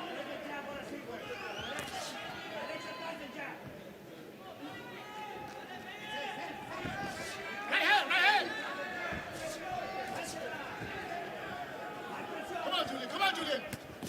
Now, right hand. Nice changeover right there with the jabs. You know, two to the top and one to the bottom. Nice uppercuts again.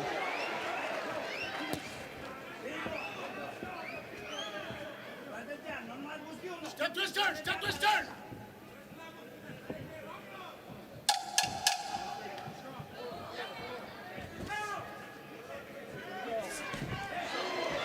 Good shot, and then Delgado counters with the right hand of his own. Good mix at the end. And now they're talking, and now Fabian better be careful, because Big John does not mess around. Pushed him a little bit. Yeah, this is a back and forth. Look at the replay. Fight. Yeah. Exchanging jabs. You know, you can see the pressure that he's putting on. Nice right hand by Delgado. Comes back with the uppercut. The two jabs I was talking about, bringing it down to the body, you know, changing up the levels. It's really important to mess up your opponent and keep them thinking.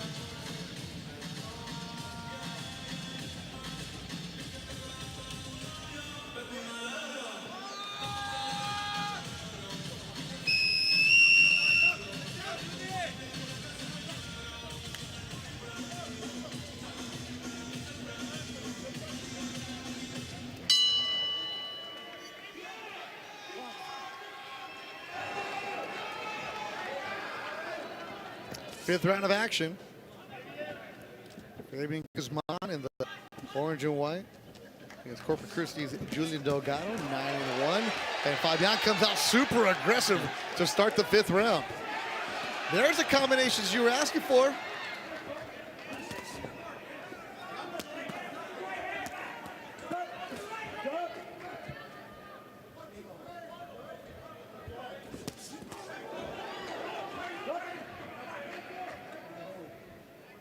Come on, Julian. Left hand, right hand. Step twist. Step twist.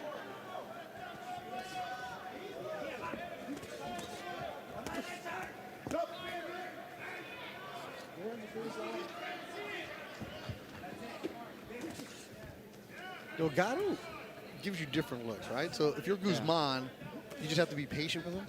Just be patient, yeah. Like, you can see that sometimes he'd be throwing some wild punches, and that's where Fabian has to take advantage and then counter off of that. There's that big swing and a miss by Delgado. Guzman with the right hand, pushing him back against the ropes. Delgado trying to hold on, taking a deep breath. Solid right hand from Guzman.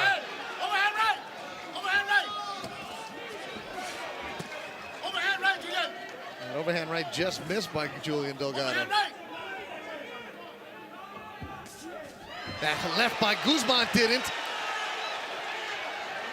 Delgado getting punished here in the fifth round, but he's tough. He's standing toe-to-toe with him. Blood from the mouth. Uppercut from Guzman. Standing on the Golden Boy logo. Guzman's feeling himself, just bouncing on his toes, stalking Delgado.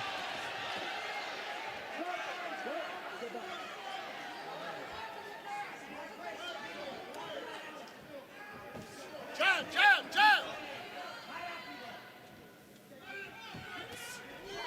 Another jumping right hand. Those right hands are starting to take a toll. Yeah, they keep landing back after back. Even he's also found home with that uppercut. You see, he tries to throw it and it be landing. Work inside. Oh, good hook from Delgado. He's staying alive, countering. Come on, Julian. And now Big John. You're pulling his head down, that's creating that. Stop pulling down his head. I know that. John McCarthy telling Delgado, you're pulling his head down, warning him for that.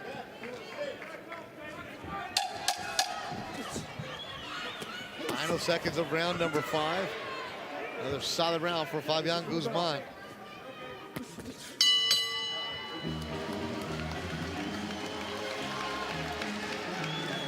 And Delgado walking back slowly and breathing heavy. Yeah, you can see that, you know, that the pressure is getting onto him.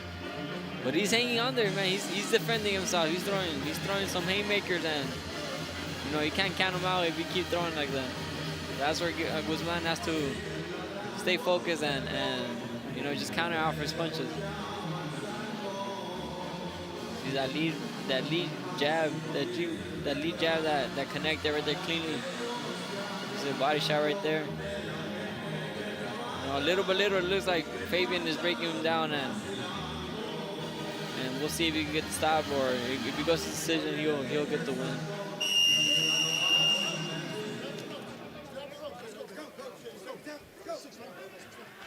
Six rounds, scheduled for 8 in the middleweight division.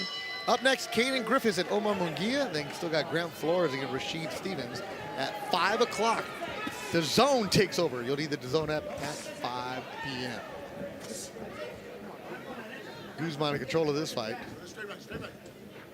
This is definitely a huge step up in competition for Julian Delgado. This is just him and his trainer, Arnold Franco. His brother Jesus is with him.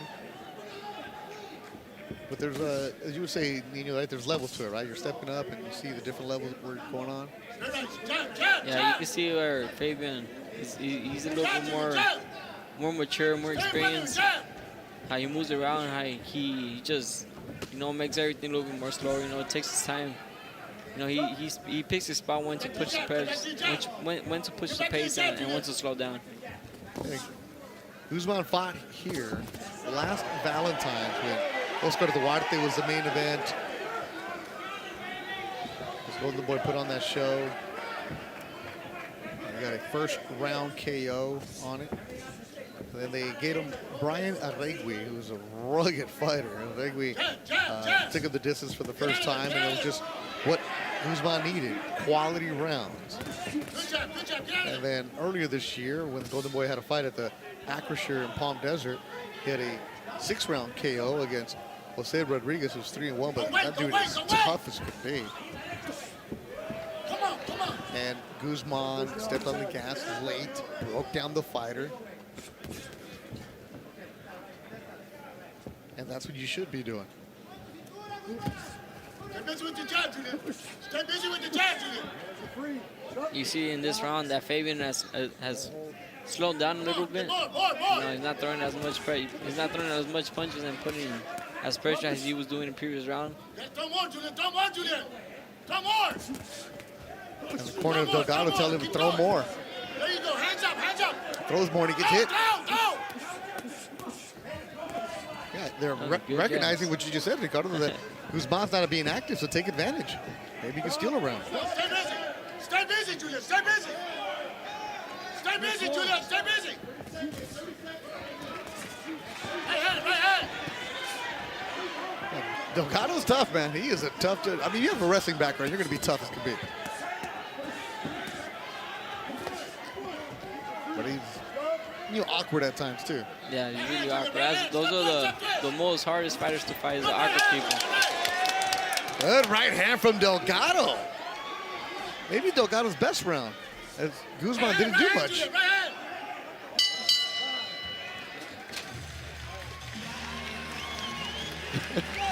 Delgado's feeling pretty good about him, but there's 2 more rounds to go. Okay. He's feeling confident. He's locking in, okay.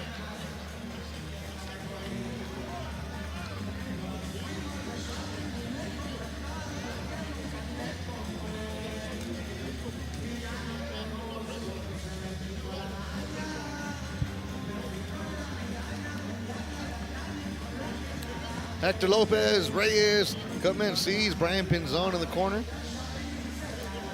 For Fabian Guzman, trains at SOA Boxing. Also same spot where Alexis Rocha.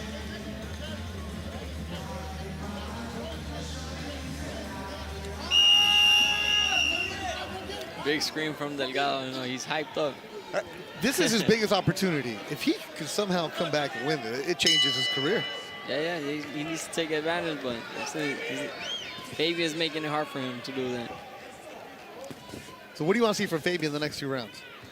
Is that just start putting a little bit more pressure on him. You know, he was being successful when he was putting pressure. You know, this last round he kind of slowed down, and Delgado took advantage off of that. Nice. Good. Stay busy. Stay busy. Stay busy.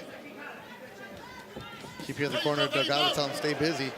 That's another thing. You be active. You never know what happens, right? Yeah, staying at what? These are the last 2 rounds, right? Yeah, so he needs to stay a little bit more active. Oh, stay busy, Julian. Keep going.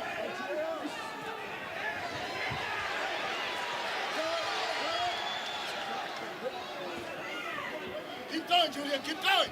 The activity level is what you want to have, and Delgado's doing that. He's listening to his team. Why is Guzman slowing down? He hasn't thrown as many punches. Maybe he's trying to catch him with that one good punch. You know, maybe he's looking to finish it off out with a knockout. Stay right. But at the same time, you don't want to do that, because if the knockout doesn't come, you want to get the win off the rounds. There you go. 1, 2, 3 right there. That was nice. No. Because the conditioning is never a problem for Guzman. You see how hard he works. He's always in great shape. Go. There you go. But maybe it's the awkwardness that you were saying earlier? Yeah, probably make him think a little bit more. there's a right hand there. She shuts me up. Yeah.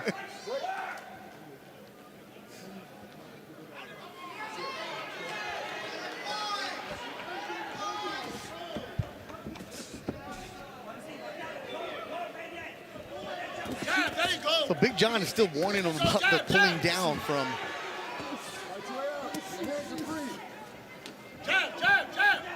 Remember he warned Delgado earlier about pulling down, so that's what he keeps telling him. And Don McCarthy's in there. Right hand again. This is what Guzman should be doing. And what I'm seeing is that he starts measuring with that jab, and then that's when he shoots the right hand, and it just works for him.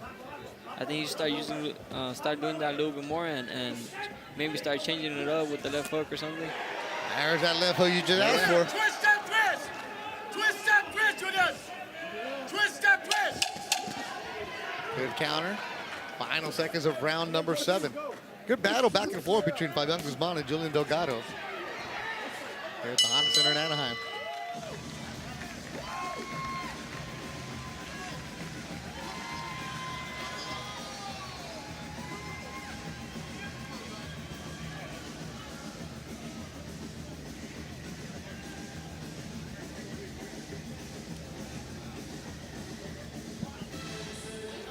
All right, so if you're the corner of Guzman, there's Hector Lopez. What do you think he's telling him?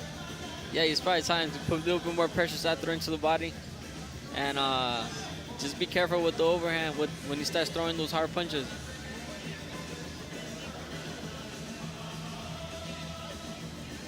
So you can see that right hand right there, and you can see maybe the right hand to the body. Right hand on top, body shot to the bottom.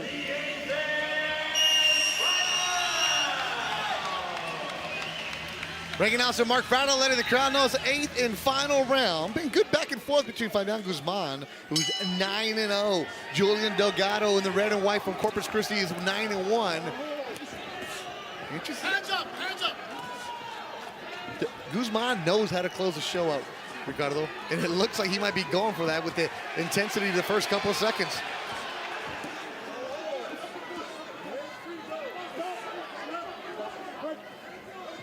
Hands up, Julian, hands up.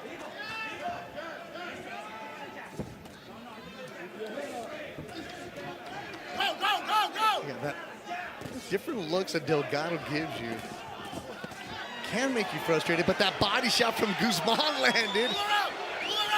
That was off a wild right hand. Another body shot. Guzman has found a spot for that left hook to the body here in the 8th and final round. And Delgado breathing heavy.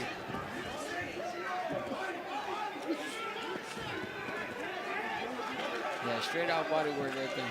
That's how he's throwing. Now he changed it up to the top. That was nice. Right hand, Julian, right hand.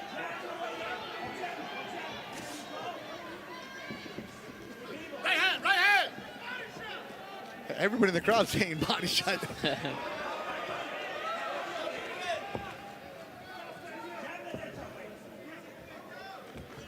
there, right there. Answer, answer. It's almost like, would you want to see more combinations from Fabian? Because he throws the 1-2, but you haven't seen 3, 4, 5 at all today.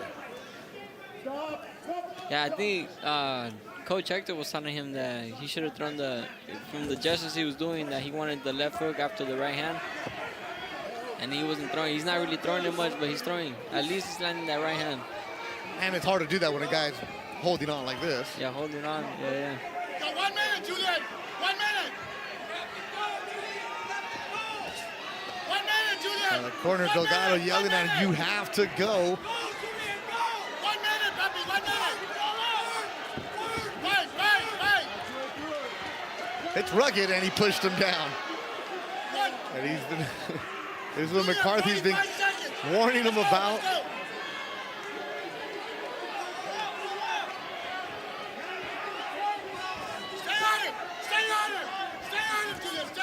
Countering right hand, mouthpiece goes flying. Why did he move away? Ricardo, just because the mouthpiece is out doesn't mean you stop. Yeah, you should have taken advantage of that. Right, just jump on him. 10 seconds, Julian. 10 seconds. 10 seconds. rugged battle. Tough battle. Guzman and Delgado getting the crowd on their feet. Respect to both fighters. Big heart, big opportunity. Guzman and Delgado go the distance. What a fight. Yeah. It wasn't the most aesthetic fight. It wasn't the prettiest fight, but it was a fun fight. Yeah, it was a good fight. And we'll go to the judges' decision. It'll be Pam Hayashida, Christy Rosario, and Rudy Barragan. The first time we go to the scorecards tonight. Coming up next will be Cayden Griffiths and Omar Munguia, and then Grant Flores against Rashid Stevens here on the YouTube portion.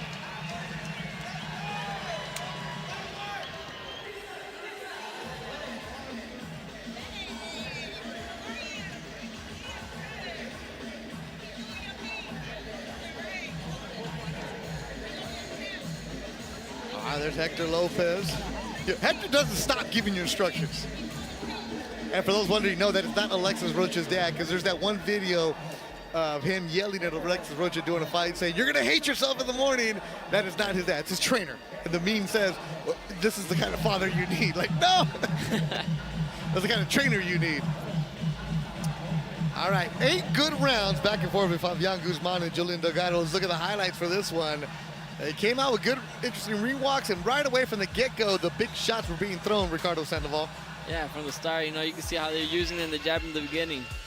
But when the round started getting closer at the end, you know, you can start throwing some haymakers, and Fabian was controlling the fight, you know, with the jab, chopping right hand, body work. You know, it was a really good fight. You can see where he throws in and he, you know, lunges in with the jab, lands perfectly, and just going to work.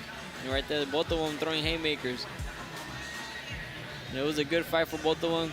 You know, good experience for both of them, for sure, and they for sure will learn from this.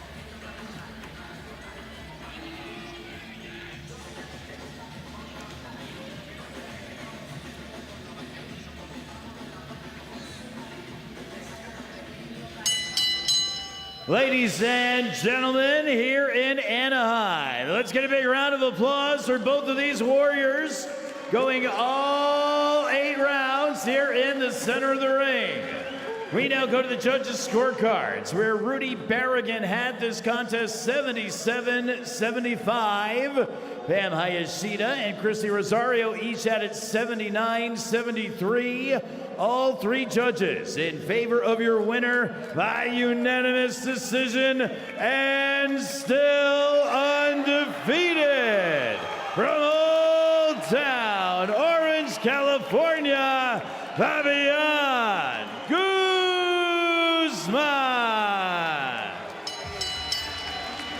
Fabian Guzman gets a decision. He's now 10-0. Julian Delgado falls to 9-2. Respect between the 2 fight camps. They go back and forth. That was a good one. Looking at what social media is saying right now, they enjoyed it. Good battle between those 2. All right, so whether you're watching in Vegas like my man CJ, or New York, Southern California, wherever you may be, Golden Boy Boxing bring you a good action-packed card. Especially shout out to all the media members on the East Coast watching this broadcast. And yes, Golden Boy is showing every single undercard fight. So far, we've had KOs for Leo Sanchez, Daniel Garcia, and now Fabian Guzman gets the unanimous decision. Take a quick break. 2 more fights to go from the Honda Center in Anaheim, California. Before I ever held a world title, my dad held the mitts in the gym. My father didn't just train me, he built me. Not with shortcuts, not with hype, with discipline. And long before the lights, before the belts, before anyone called me undisputed, there were early mornings when nobody was watching. There were rounds where my arms burned and my legs felt heavy, and my dad would say, "One more." He taught me that talent means nothing without work, that confidence comes from preparation, that champions are made in the quiet. There were no excuses in our house. If I wanted to be great, I had to live like it. In how I trained, how I rested, how I thought. Discipline wasn't punishment, it was love. It was belief. It was him showing me he knew I could be more. Every jab I throw carries his lessons. Every round I win is built on his standards. To every little girl watching, greatness isn't given, it's earned. Listen to the people who push you. Embrace the hard days. Respect the process. Because becoming the best in the world doesn't start on fight night. It starts at home. The first rule of DAZN Ultimate is the first rule. You do not pay per view. You do not pay per view. Do not pay per view. The ultimate fight night is here. Second rule of DAZN Ultimate. Second rule, you don't pay per view. Because Ultimate gives you a minimum of 12 pay-per-view fights a year at no extra cost. You do not pay per view. Join us ringside and welcome to DAZN Ultimate. Every fighter here is going to fight as hard as he can. Arnold Barboza Jr. My people are here from LA, baby. It's a dream come true, and I've been training hard. Like I've been working towards this. I earned it, not giving it. I'm knocking people out. I'm making people see me.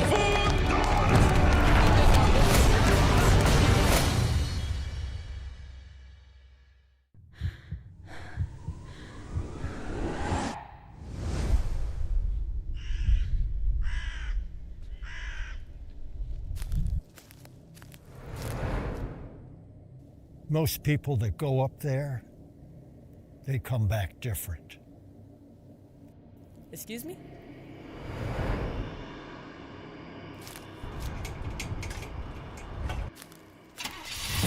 Let's go.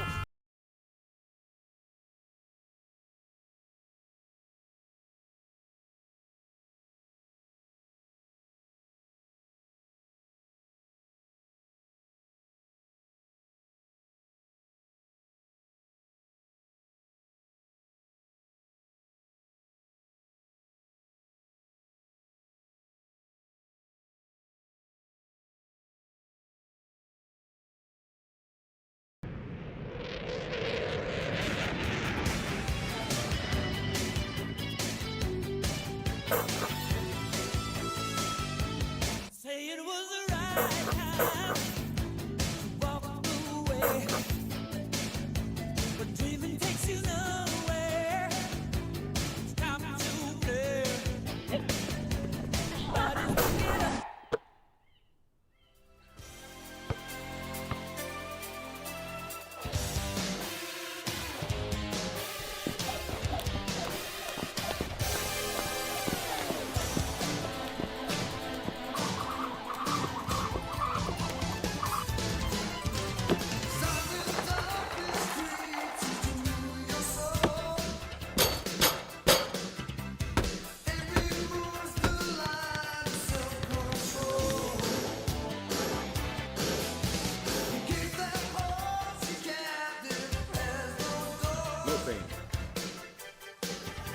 No pain.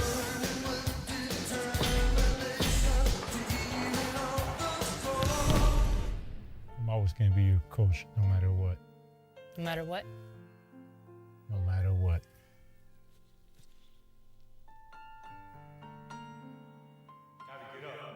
Cavi, get up. Today's can be a very hard day. Come on, let's go. Vámonos. Go ahead. Make my day.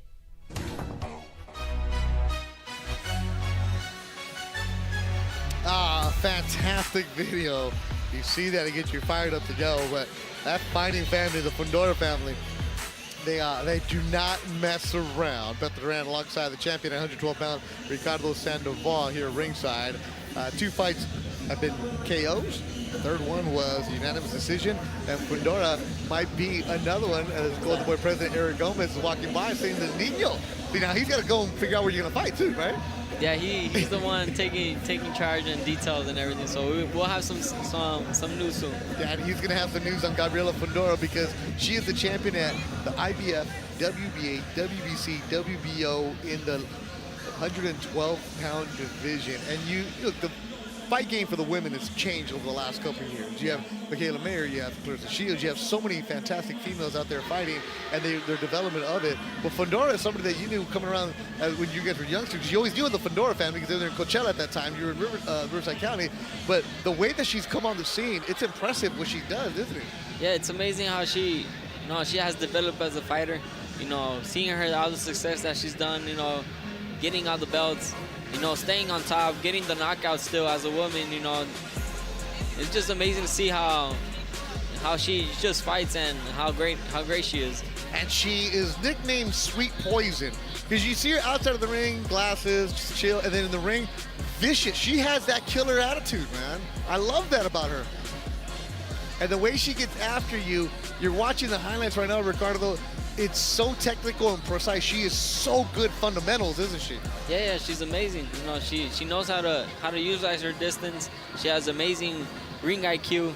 You know, she has everything. You know, she's a great fighter. Is she like the face of the women's boxing right now, you think? Because she's got to be known out there, one of them, right? Yeah, for sure. She's one of the top women fighters in the world. You know, you can see performance after performance, the way she just works. You know, she gets the knockout, and she defends her belts really well. She's fighting at 112 today, but yesterday she weighed in at 110. I asked her after the weigh-in, like, could you go to a different division? Thinking that maybe she'll say, I'll go up to like 115, whatever. It's like, yeah, I'll go to 108 because 108. I want to unify at a different division. It's one thing to be a champion, just like you are, but when you're a multi-weight class division champion, that is awesome. That's Hall of Fame material, man. Yeah, it's crazy how she's at 112 right now, champion at 112, undisputed, and now she's thinking about going down and doing the same thing. You know, it's greatness right there. It is impressive what she can do, and you'll see here later on today taking on Viviana Corredor from Colombia, living in Australia. But then you see Fundora stays locked in, stays ready to go. We're in the championship rings right there. Corredor is a tough opponent from Australia and Colombia, but it just seems like no matter who they give Fundora, it's a test just for Fundora in her own head, right? She cannot take anybody lightly. Yeah, no, in this level, you know, she can't take nobody lightly. You know, she got to defend her belts, go all out in each fight, and she's been doing that throughout her whole career. But she locks in a different kind of way, right? Like her brother Sebastian, also excellent fighter, fantastic to watch out there, but they lock in a manner of, oh my goodness, watch out. I talk to her, I joke with her a little bit, but I know if I were to say the wrong thing, she's throwing a punch. Yeah, she's a great person. Yeah, she's a great person and a beast in the ring. So I'm really excited to see her back in the ring and defend her belts. You know, it's going to be an amazing show. Yeah, she'll be the second fight up on the DAZN part of the broadcast, which gets going at 5 o'clock Pacific time here in Southern California. The opening fight will be Joel Iriarte. Like I said, make sure you subscribe to the Golden Boy YouTube page, like, leave the comments, all that good stuff wherever you may be, because the good features that we have, like the camp house, behind the scenes, whatever you think of, the Golden Boy crew does it for you. Here's an awesome feature.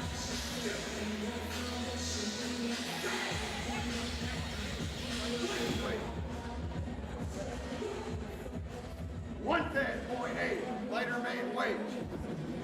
I had to go freaking drink. I had to literally make my way and drink stuff before I weighed in, because then I would have been too light. I would have been in a different weight class. My light fly. Soon. Alrighty then. You guys ready? You guys want to watch each other's stand reps tomorrow for the run? Yeah. We're going to be wearing there's a SMH, there's a horsehair. There's got no burdening compared to these. Sorry. No, no. There's one of each.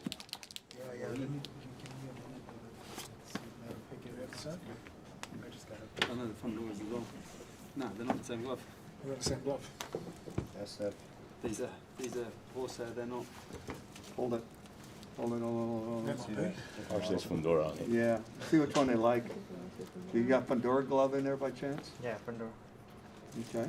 And you got this one. What are those over there? These are HDF. They're F, right? Yeah. Okay. And these are H, and this is the F.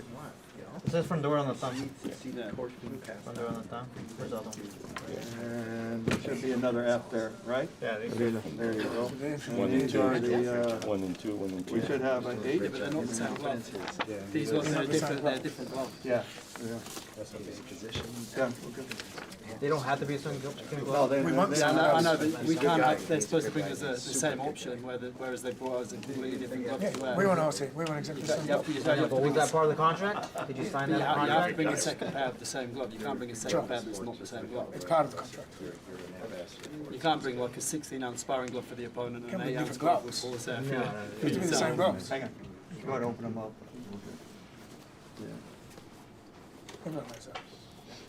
You guys are, well, good. The promotion provided a good rival, okay? That's what they provided for. He has their gloves are that way, okay? But do you necessarily get the exact same glove? Yes. The answer is no. So you think it's okay for them to provide us padded gloves while they wear horsehair?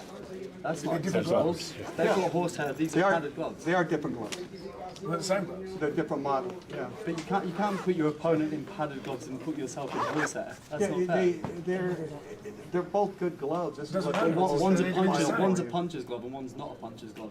No, they're just two different models. Yeah, one's a puncher's glove and one's not. So slow it down, all right? Here's the rule, and then I'll see what we can do for you. Okay, now listen, all right? And this is the rule. The promotion provides the gloves for you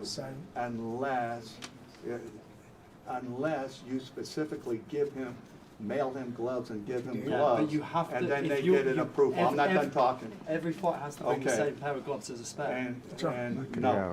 And frequently fighters fight in different gloves that the promotion provides as long as they're suitable. Now, you're saying that you wanted the exact same gloves, but did you guys bring the exact same gloves and give them to the promotion? You can't put one box in a puncher's glove and one in a padded glove. That's not fair. Can you show me in the contract where you are? Show us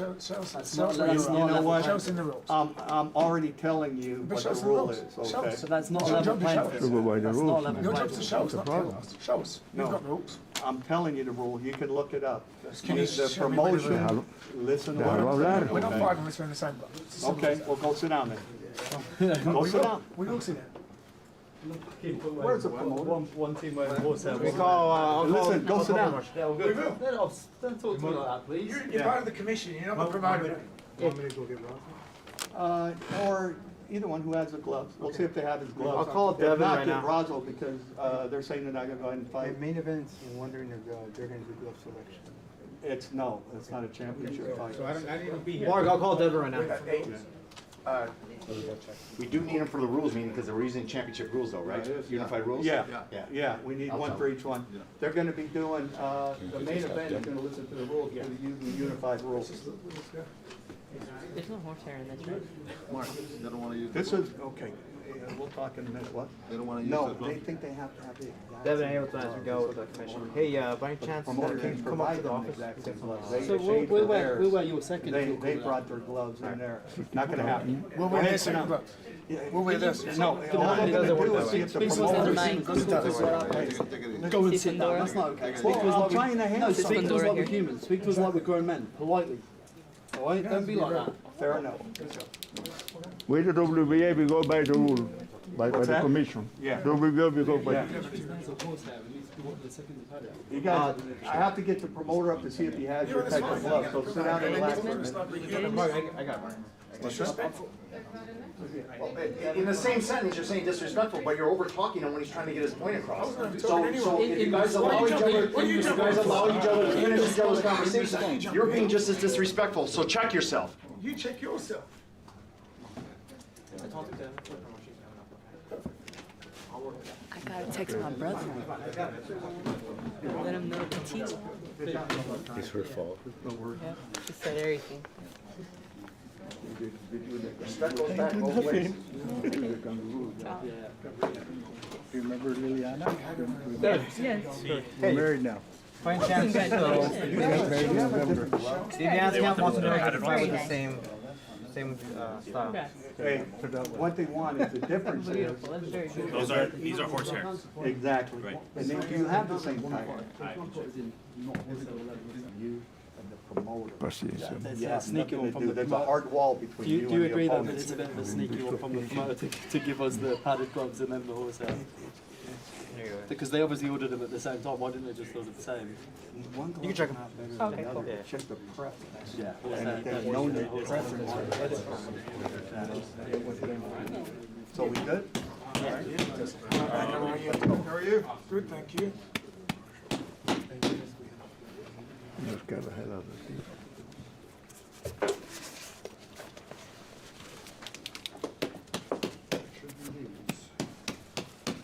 Eight.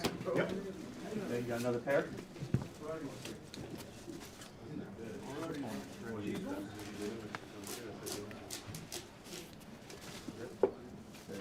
Appreciate it. Thank you.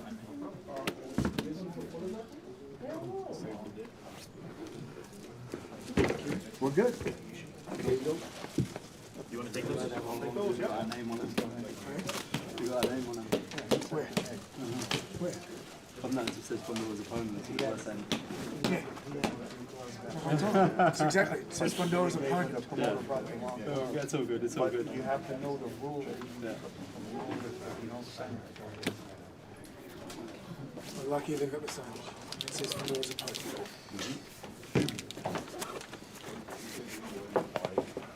Be at the ceremony. Okay,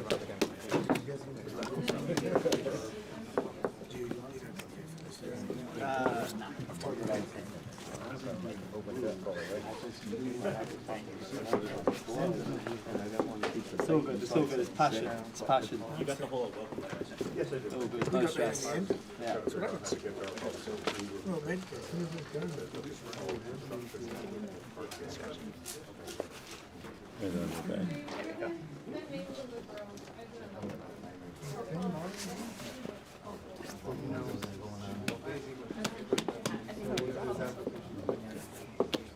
One. Suitable.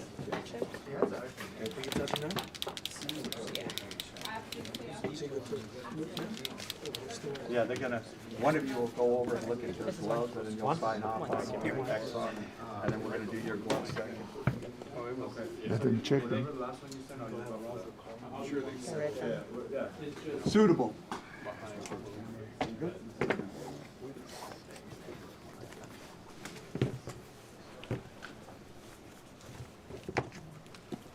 You check them? Yeah, Ben will. Yeah. No, we got sign Switch. first and then they'll check it. Yes,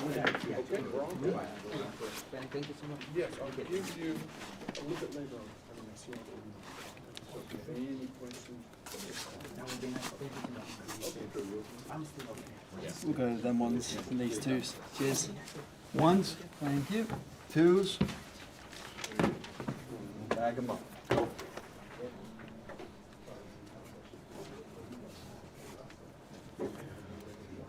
Yeah.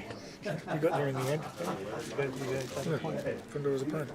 We're always there for us. Got the wrong glove. We're always there for us. Yeah, get some now. Good fun. It's face fair. I think honestly it was just that they just didn't. I think They wanted our gloves. They literally wanted our gloves. So. Yeah, they wanted to wear our second pair.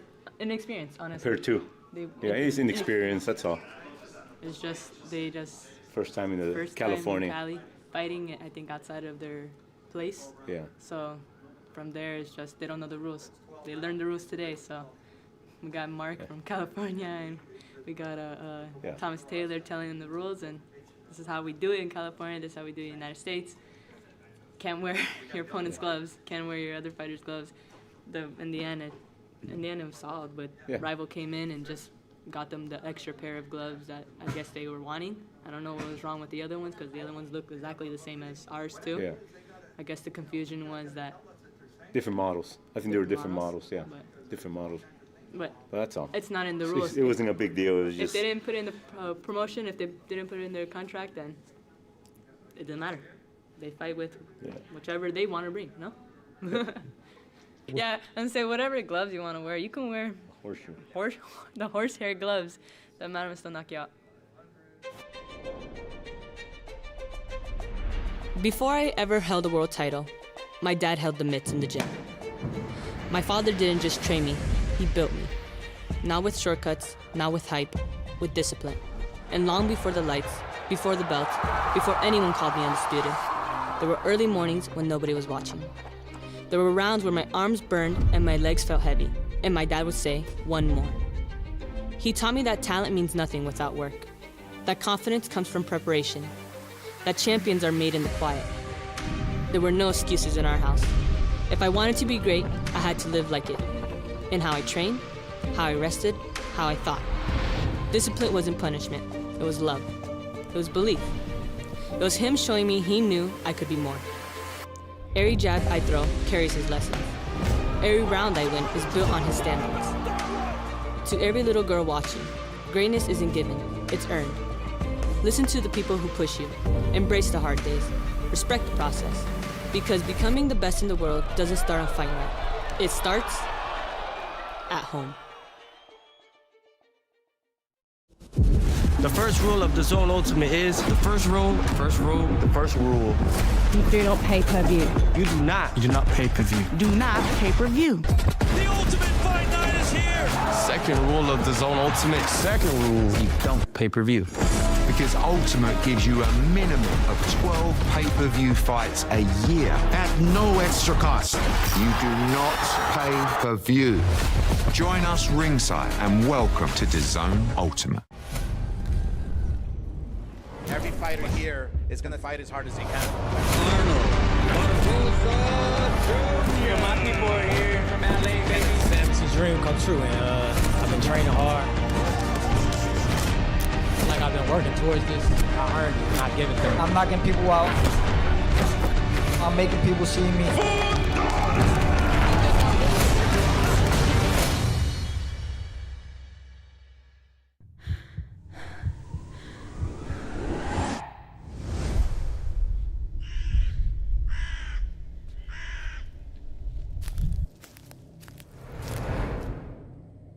Most people that go up there, they come back different.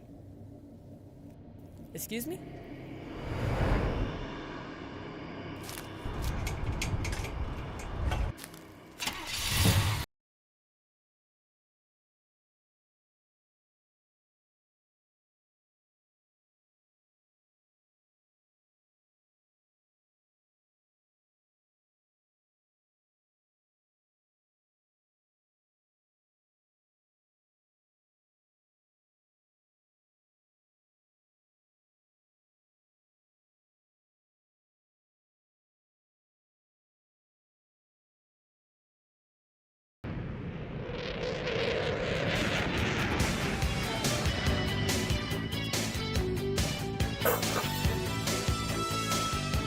Say it was the right time to walk away, but dreaming takes you nowhere.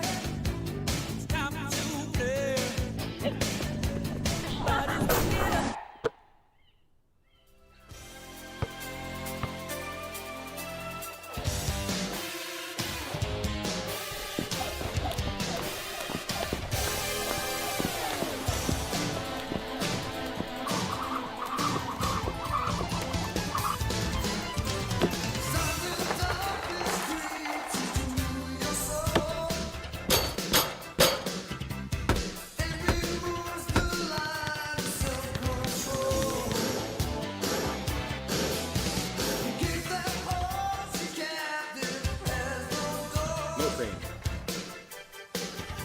No pain.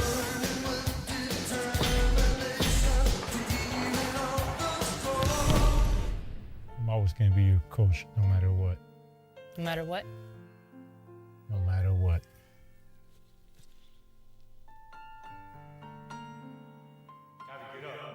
Cavi, get up.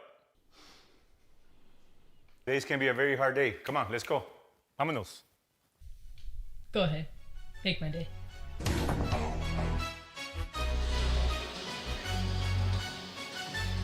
Great video, a little Rocky-esque right there. Skipping rope on the dirt in the chucks. Viola Fundora, you'll see her later on tonight on DAZN. The DAZN broadcast gets going at 5 o'clock. Back here ringside inside the Honda Center, Beth Duran alongside 112-pound champion El Niño Ricardo Sandoval. El Nino, we're going to see another fighter in the smaller divisions. In the minimum weight, to be exact, to be Oscar Collazo. How excited are you to watch a guy like him put on a show? You know, I'm really excited. You know, Collazo puts on the show every time he steps in the ring. And, you know, Jaro's going to come out, you know, trying to take his belts. And I'm excited to see how Collazo comes out on top and defends his belts. Villalba, Puerto Rico, where Oscar Collazo calls home the WBA and WBO minimum weight titles on the line. And you'll see that later on tonight on DAZN. And he'll be taking on El Chiquito Jesus Aro.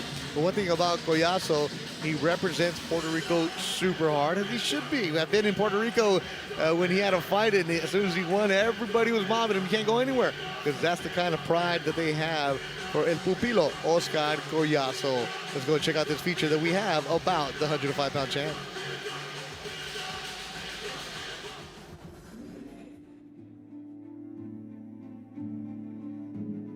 Even now, in gyms across the world, the next generation of champions is being forged. They fight not just for themselves, but for the chance to follow in the footsteps of giants. In Puerto Rico, boxing isn't just alive. It burns in every heart, from Gomez to Trinidad, from Cotto to Lopez. Puerto Rico carved its name into boxing history. But legacy does not stop. It demands the next heir to the throne. From Villalba, that name has risen. Oscar Collazo, sharpened by struggle, elevated by skill. Not bound by what came before, but determined to shape what comes next. And that future leads to one destiny, a path reserved for the rarest of champions. And the referee taking a good look, and down goes Gutierrez.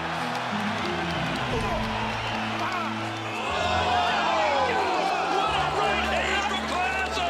Now the WBO and WBA middleweight champion of the world. When that day arrives, Puerto Rico's story will not just endure. It will ascend, defined by a legacy still being written.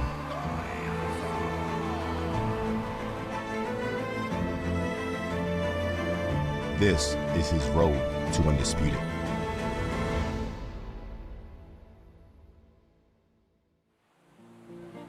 Diego San Juan, con tus tiempos Jorge, de año de infancia, mi primera ilusión, pintura de amor, Puerto Rico del alma. Puerto Rico is known for the bright lights and energy of San Juan, the capital, the heartbeat of the island.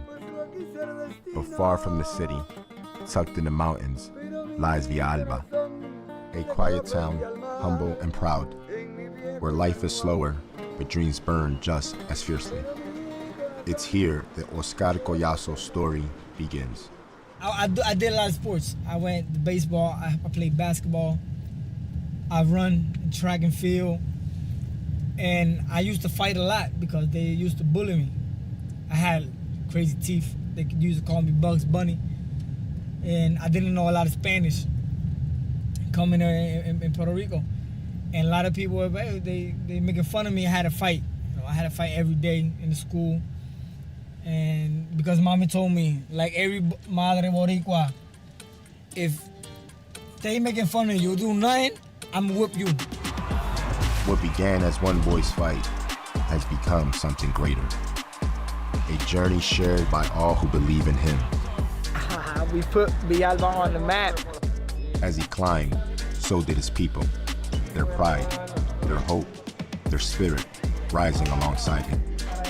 I just feel happy and feel blessed, you know, to see the difference that people see me then and see me now is, and just talk to you like they know you forever. It's crazy, it's a blessing, and I'm happy. I'm happy for the people treat me with respect, and I'm humbled by it. And I just love the people in Villalba. They're the best fans I can get, you know, and it's very special to me. Being from here, I train here, you know, seeing different people, you know, it's a privilege. You know, it's a privilege to me to represent Villalba all the way to the top worldwide. As Oscar grows, there's always something to learn for those who came before him. The greats know what it means to stand alone under the lights, to feel the weight of expectation, to carry not just a name, but a nation. We fought for family, Puerto Rico, and ourselves. And being here 10 weeks for a training camp is a lot, and then it's just you just do at the night of the fight the thing you prepare for here at the gym. This is what I wanted to be, something important for Puerto Rico. Just seeing the people laughing and receiving me here in Puerto Rico, it's like it gave me like another level in my career and gave me more motivation to keep on winning, defending titles, and keep on bringing glory to Puerto Rico. You know, Oscar is a really guy who loves to train, to be in the gym. That's the most important thing that he has. I know that he put himself 100% at the gym in every day, and young guys who can see that can be the same as Oscar. I always tell him, you're gonna be a world champion. You got everything. You just gotta be intelligent and let the people that is around you help you. Just don't ask. Just do your job, and whoever's in your corner, whoever's working like a team, just listen, and you're gonna be a world champion. You know, at the 18 defense, at 2 world title, Hall of Fame, I know he could do the same thing. Being part of the Puerto Rican boxers, being one of the greats is all. That's all I want. You know, all I want be my own legacy, be in my own way. But having them there, it's just a blessing to have them, because see what they went through and see what they do to achieve it. I know I'm in the right path. Fall off balance and come. Whoa! She walked right into that, and what a left hand, and he's got Gutierrez up against the ropes. And believe me, when I win this fight, the way I'm gonna win this fight is gonna bring fear to the faces. I'm telling you, 2026 is gonna be my road to undisputed champion. The first undisputed champion male boxing in Puerto Rico we're gonna have in 2026. I'm telling you this today. He does not rest because greatness allows no rest. Sleep does not come easily to those chasing immortality. Oscar Collazo will not stop until that legacy is complete. Until his dream is fulfilled. Until his name stands forever. On the road to undisputed. Oscar Collazo, KO Yazo, as he said. He'll be coming up later on tonight on DAZN. DAZN gets going at 5 o'clock Pacific time. We got 2 more fights for you here on the Golden Boy YouTube portion. And you know, earlier this afternoon we had early knockouts as Leo Sanchez had a 2nd round KO. Jumba Garcia, a 2nd round KO. And then the fight before this, Fabian Guzman with the distance, unanimous decision over Julian Delgado, a good battle back and forth. We have 2 more for you here on YouTube. Ricardo, you ready to see the next 2 fights? Yeah, I'm excited. You know, we got Griffith and then Flores, you know, another action-packed fighters, you know, like to bring it in the ring, and I'm excited for it. All right, let's look at the tail of the tape for our next bout. Let's check this out as Cayden Griffiths is 7-0 with 6 KOs. He's only 19 years old. And his opponent, Omar Munguia from Guadalajara, a little bit taller than him. He's a veteran at 28. He does have a slight reach advantage. All right, let's go. Let's bring him out right now. Mark Frado, let's go. Ladies and gentlemen, here in Anaheim, please welcome next, as he makes his way to the blue corner from Guadalajara, Jalisco, Mexico, Omar Bam Bam Munguia.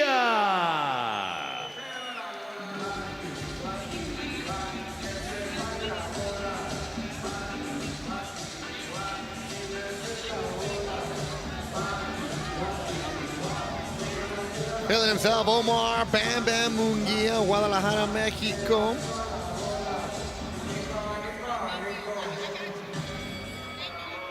He's a veteran. 11 fights, 6 stoppages to go with his 8 victories.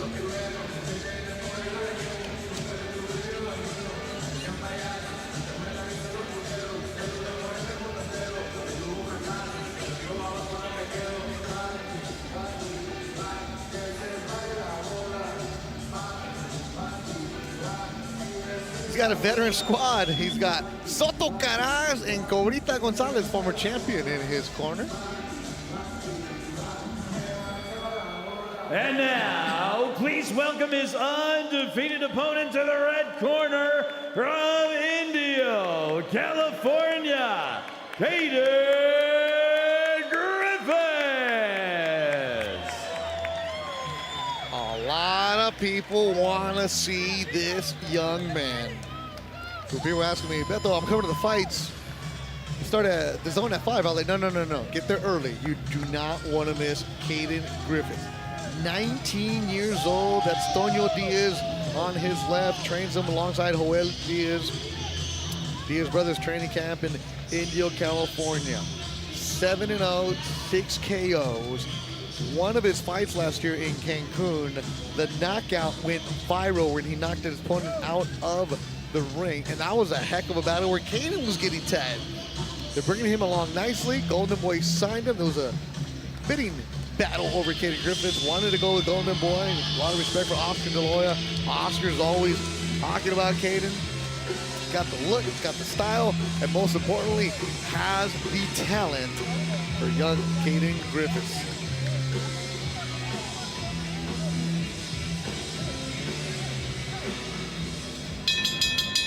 Ladies and gentlemen, the action continues here in the center of the ring at the Honda Center in Anaheim, California. This is Golden Boy Boxing on YouTube. Our next contest is scheduled for 6 rounds in the super welterweight division. Brought to you by Oscar De La Hoya's Golden Boy Promotions in association with World of Boxing. And presented by BetOnline. Odds for tonight's fights are brought to you by BetOnline. Wild Casino, America's most trusted online casino. Let's get wild. And Riyadh Season. The judges scoring this contest are Rogelio Chapa, Lou Moret, and Jack Reese. And controlling the action at the sound of the bell, the referee in charge is David Sullivan. Introducing first, fighting out of the blue corner. He weighed in at 151.8 pounds. As a professional, his record stands with 8 victories, 2 defeats, 1 draw, 6 wins coming by way of knockout. He wears green and silver and hails from Guadalajara, Jalisco, Mexico. Ladies and gentlemen, please welcome Omar Bam Bam Munguia.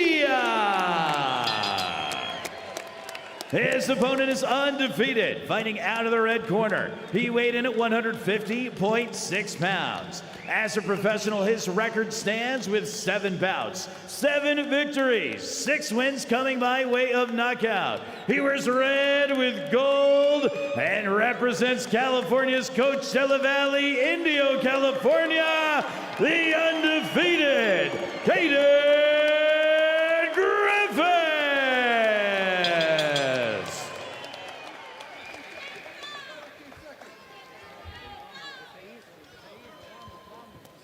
Okay, fighters, I've given you instructions to the locker room. Expect a good, clean fight. Listen to my commands at all times. Protect yourselves at all times. Ya te dice sus instrucciones ahí. Okay, escúcheme todo el tiempo. Okay, óyeme todo el tiempo. Okay, this is good here. Pick them up. This is good right here. Pick them up there. Okay, all right, touch gloves. David Sullivan, the third man in the ring.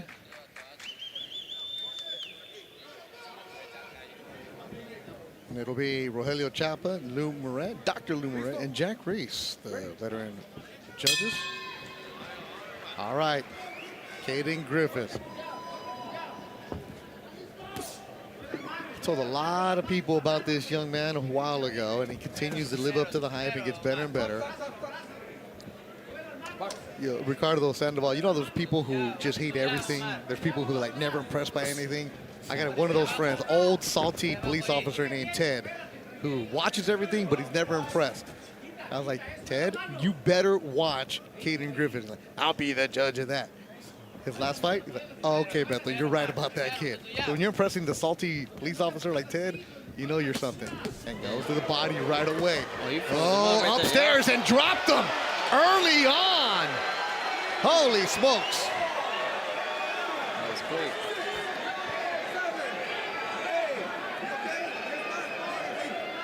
I mean, he attacked him, but is Munguia even doing anything? I mean, I want to see some kind of resistance here. He got tagged by Cayden. I like how patient he is after he dropped him. He didn't rush and get the knockout right away. Oh, big right hand from Cayden. A hook from Griffiths. And Munguia wore that. And the corner from Munguia telling you, put your hands up. He's not listening because that hook and a right hand. Body shot upstairs, and this might end quick. Now Munguia finally throws something.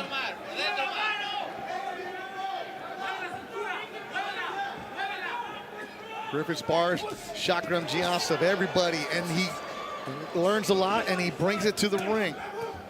Moving at the waist, the 19-year-old. Big thudding hook. Munguia, a lot of punishment, and it goes down, and it's over. A first-round KO for Cayden Griffiths. He's now 8-0, 7 KOs, and Munguia offered nothing. Yeah, you can see right away the power of Griffiths. The way when he dropped in the beginning, he threw that overhand right, and his opponent Omar Munguia just stayed frozen, and he just hit him right there and just dropped him. And then you can see after that, he never recovered.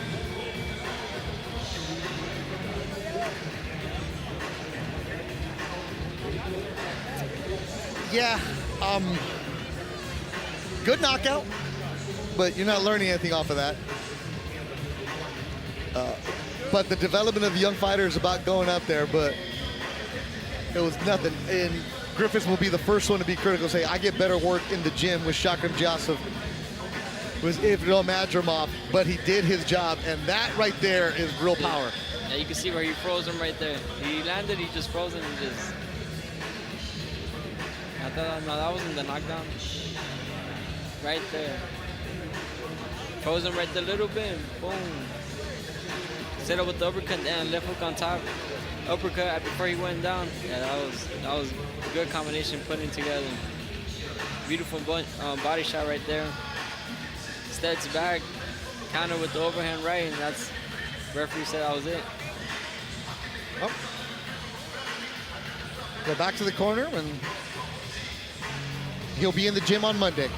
Yeah, for sure. Get ready for the next one.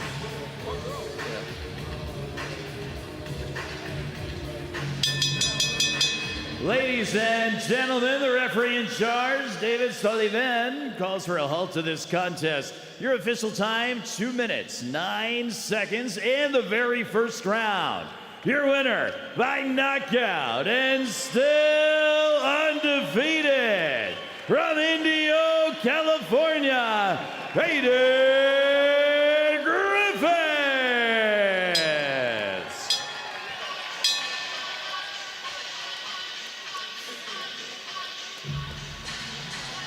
And we will be talking to Cayden Griffiths. He'll be coming over to join us right now.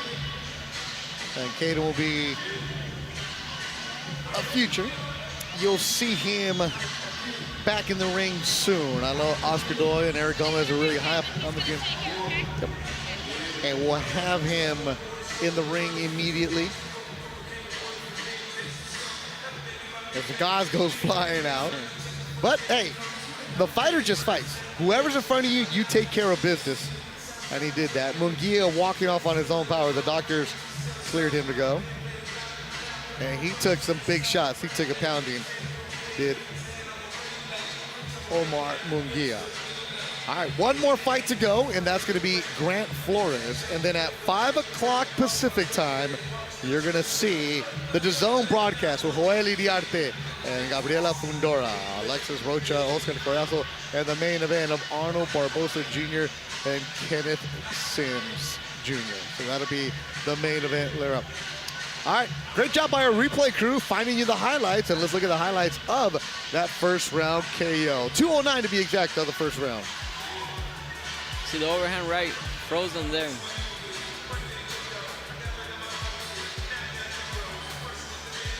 Came in, come forward, and couldn't do anything. Left hook to the chest, just frozen there.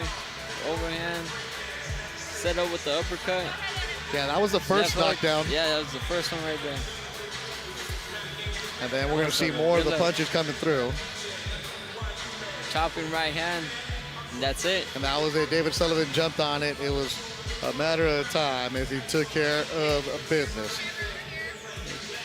Let's get the headset right there. Enjoy now ringside, Cayden Griffiths. The camera's right there, Cayden.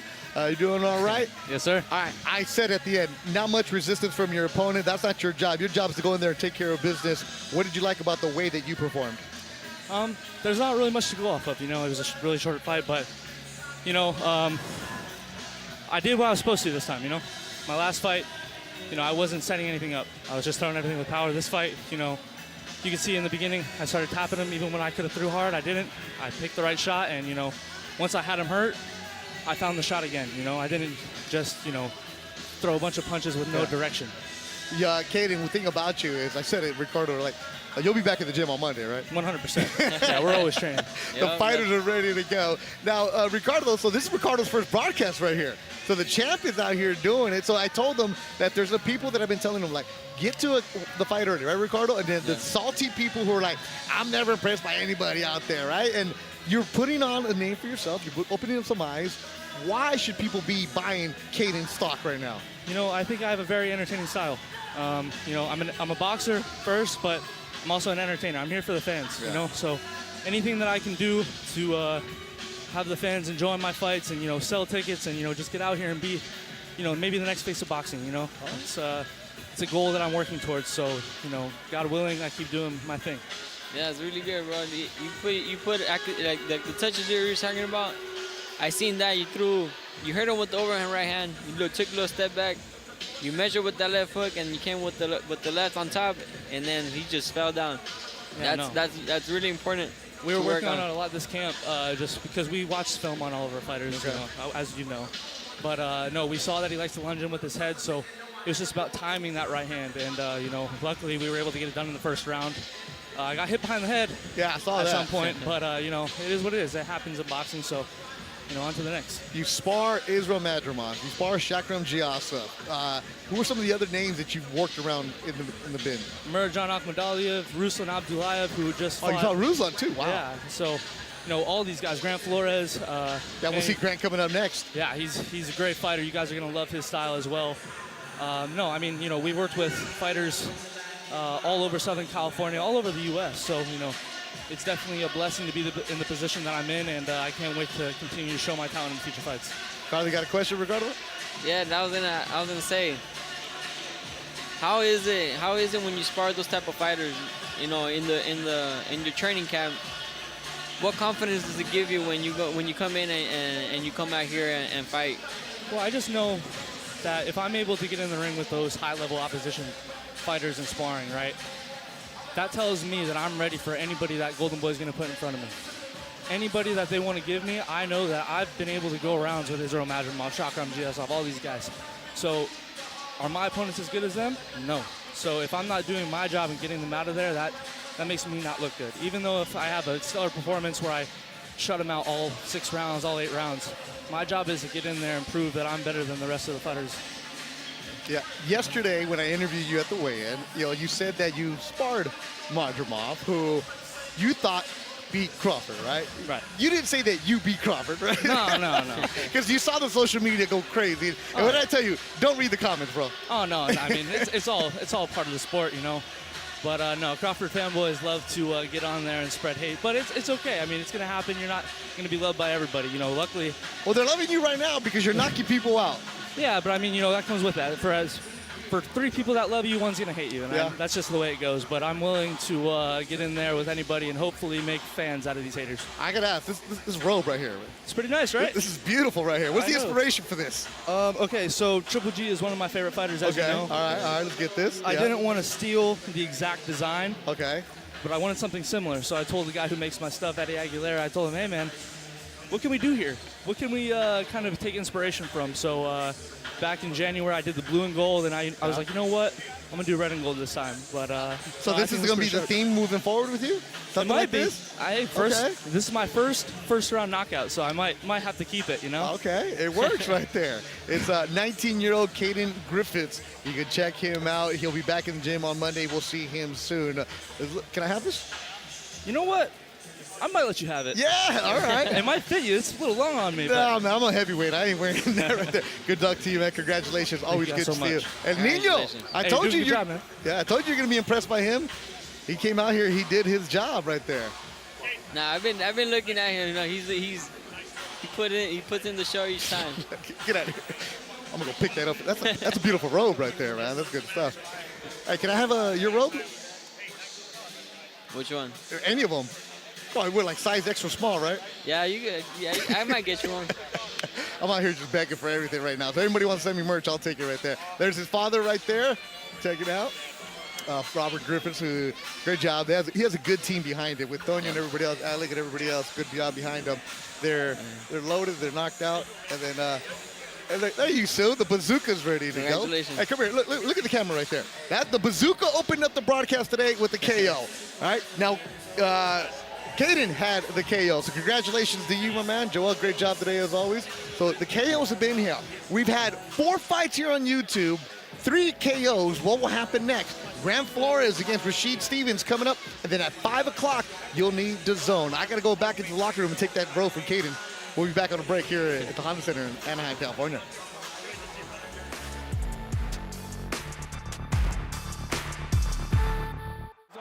And that's what Ryan Garcia's going to need, that right hand. Down it goes, just like that. Shakur Stevenson, let's go. Let's run that. The new WBC.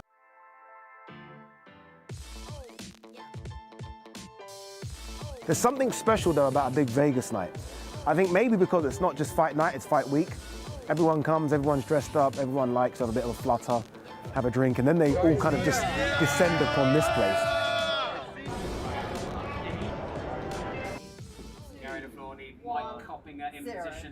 Do we get that aggressive Ryan Garcia tonight like we got in the Devin Haney fight? That's what we want to see. I need to see that same fire, that same passion that we saw against Devin Haney. When he fought Devin Haney, even before we knew about the positive test, we looked at Ryan Garcia and said, Ryan Garcia is back. This is a guy that can still be a superstar in this sport. Fast forward to a year, and he was sleepwalking through that fight against Rolly Romero in New York. I want to see him take all of his punches out of the locker room and leave them in the gym.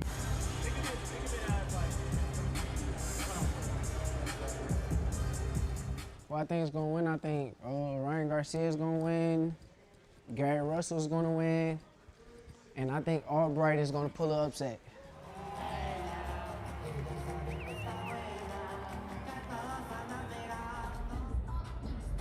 Mike Morrell, ladies and gentlemen. Mike Morrell, the best against the rest. I wish I could do this, man. Yeah, come on. It's going to be a good one. The main event is in the house. There is the challenger, King Ryan Garcia, coming off a loss against weight class and getting a world title shot.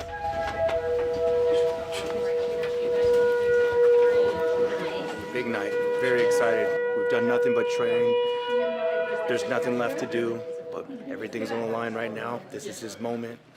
It's a big moment, and he's absolutely ready for this. It makes me so proud to see that he started at a young age up to this level. I mean, how a father just wouldn't expect anything less but to be proud. Mario Barrios, quiet, subdued, disciplines, fundamentally sounds. I think he's disrespected. He's a lot better than given credit for. You know, been with Mario since his pro debut.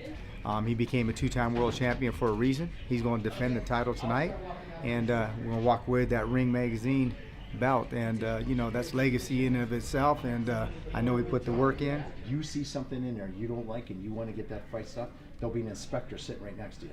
Tell the inspector you want the fight stuff. They'll get on the ring apron, they'll get my attention, and we'll stop. On DAZN, the fights never stop. With the biggest nights in boxing all year long. It has never been bigger for any fighter in the history of this country. Let's get ready to rumble! Every week, it's on. And join us ringside, the undisputed global home of boxing. Watch only on DAZN.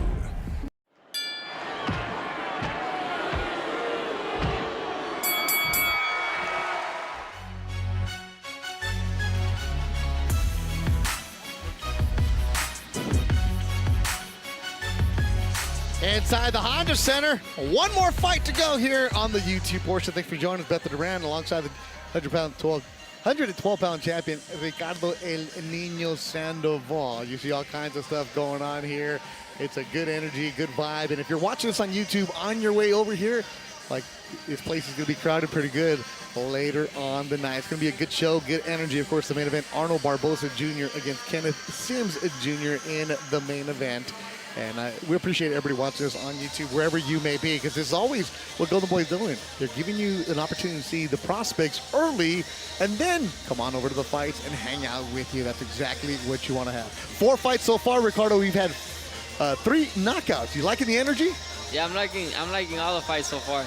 You know, we're getting a lot of knockouts. That's what we all want to see. We want to see the knockouts, and that's what you should. Everybody should come early.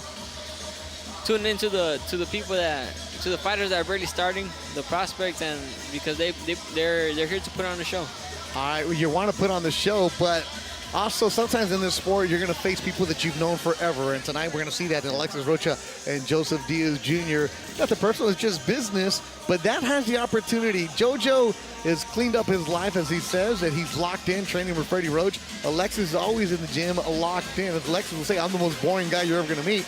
But this is a fight that's interesting because Alexis has been out of the ring for more than a year, and because of that, we don't know what he's going to offer. JoJo's been active, had a hell of a fight in Chicago against Regis Prograis, and he sees, like, he's locked in right now. He sees the opportunities for him because a former world champion, but going up to 47, it's a different world. But JoJo always brings it because he has that heart of a fighter.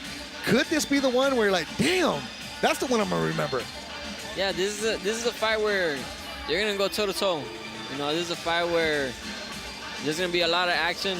You know, like you said, JoJo is here to prove that he still belongs in the top level, and then he's here to say that I'm here to fight for the world title. So now it's gonna be a great clash in between two great fighters, and it's gonna be good to watch.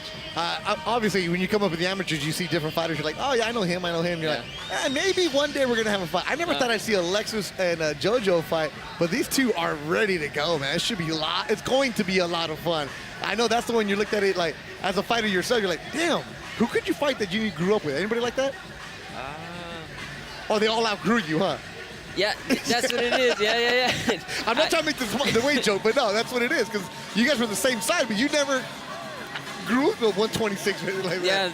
Yeah. Most of the people that I fight in the amateurs are fighting at 130, 135.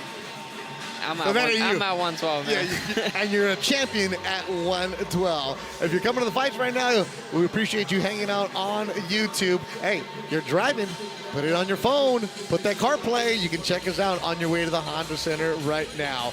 Our Golden, actually, you know what? Let's take a quick break before we come back for one more fight here from the Honda Center. This is Alexis Rocha. This is JoJo Diaz. And this is The Truth.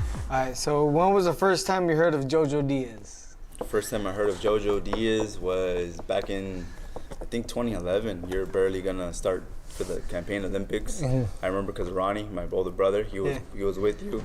I think that's really what I heard from her. First heard from you. Oh yeah, that's what's up. When was the first time you heard of Alexis Rocha? I heard of Alexis Rocha from Ronnie Rios as well. I was always, a big Ronnie Rios fan growing up and stuff. And after that, I seen that he had a little brother, Alexis Rocha, and then that's when you said, turning pro and, followed his steps. And here you are today, man. Now we're fighting. Yeah. All right, what was the longest point of your boxing career, and what was the highest point of your boxing career?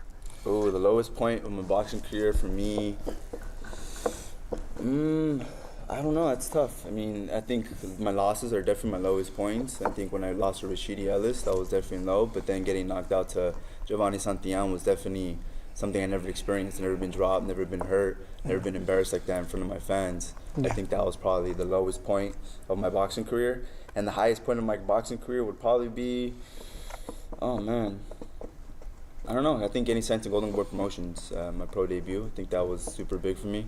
I think I had a good amateur background, then I got signed with Golden Boy, and then my career just took off from there. So, hell yeah. What was the lowest point of your boxing career, and what was the highest point of your boxing career? My lowest point of my boxing career was, I would say, the strugglings outside of the sport of boxing, dealing with, all the temptations and having the money, not knowing how to invest, and, thinking that the money was going to last forever. Started living like a lavish lifestyle and stuff. Yeah. But after that, my highest point in my boxing career, I would say, is now, man. I mean, I feel like I'm in the best shape of my life. I'm finally, got my head on my shoulders. Both my physical and mental is right, and I got, Freddie Roach on my team. Got everybody, that is, healthy and supporting me on my side. So I feel like this is the best version of me now. How would you describe a Mexican-American boxer? I would describe a Mexican-American boxer a very rugged, a person that, really fights for their heritage and fights out of their heart. So us, basically. Just us, man. That's what we do, man. I love all the championships and stuff like that, man, but, I do this to protect my family and, to show everybody the right way of living and stuff. So, my favorite fighter as a Mexican-American was Oscar De La Hoya, and I thank him for providing this opportunity for both of us, man. Look at what we're doing right now. We're able to live our life, live our dreams through him, so I'm thankful. There was talks about you possibly taking on Arnold Barboza at some point. Were you surprised that Jojo Diaz stepped up and took the challenge? Yeah, there was definitely talks of me fighting on Barboza, but, things fell through. I still sit on the card. Then when I heard about your name, man, it's a pleasure. It's respect. It's an honor to fight you. Mm-hmm. Likewise, bro. It's a real honor too, man. I'm looking forward to it, bro. Yeah, me too, brother. Why did you make the change to train at Wild Card with Freddie Roach, and what has been your biggest improvement?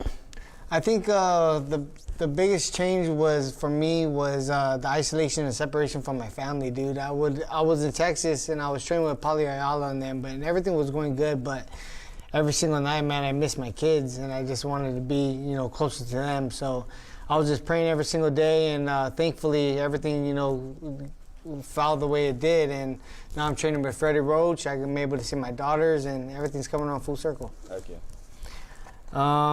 Let me see. How dangerous is Jojo Diaz, especially coming off such a long time of inactivity?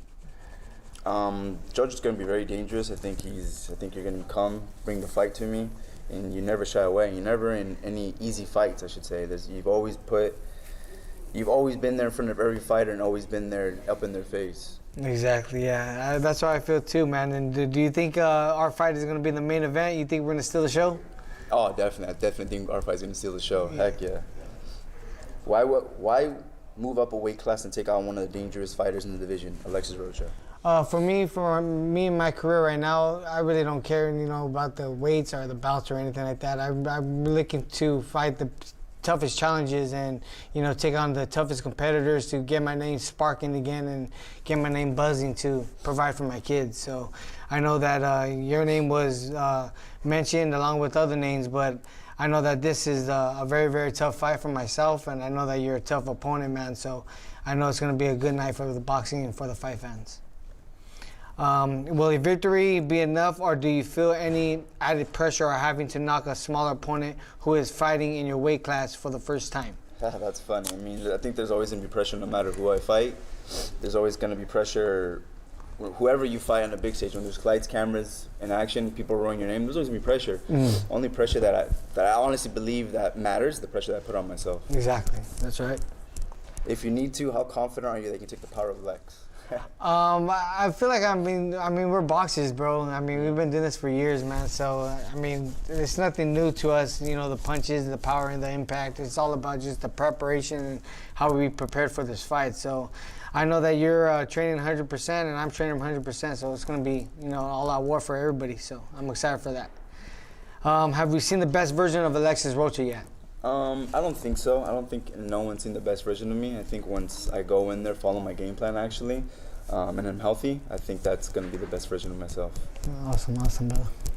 If you have more championship experience than Rocha, how would that come into play on Saturday night?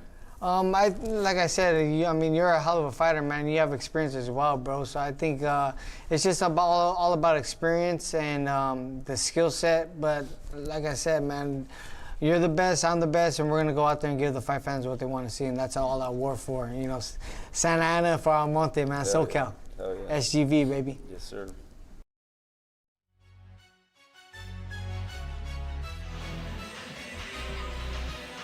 That'll be later on the night on DAZN. Alexis Rocha against Joseph Diaz Jr., a SoCal clash. A lot of respect between those two. Good to see that coming up later. Beth Duran alongside the champion, Ricardo Sandoval, now joined by a special guest, host of the Brown Bag Mornings, the podcast, Let These Set Go. And by the way, marathon runner, LA Marathon, let's go. Thank you. Get Marathon that. walker.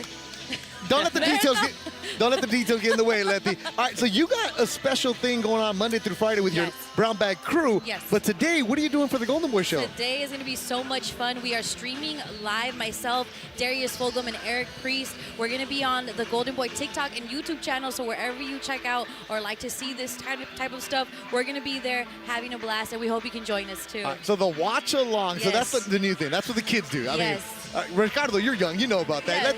So the watch along. W's in the chat. Yes. W's in the chat. I'm sure that's something I should know about, but I don't.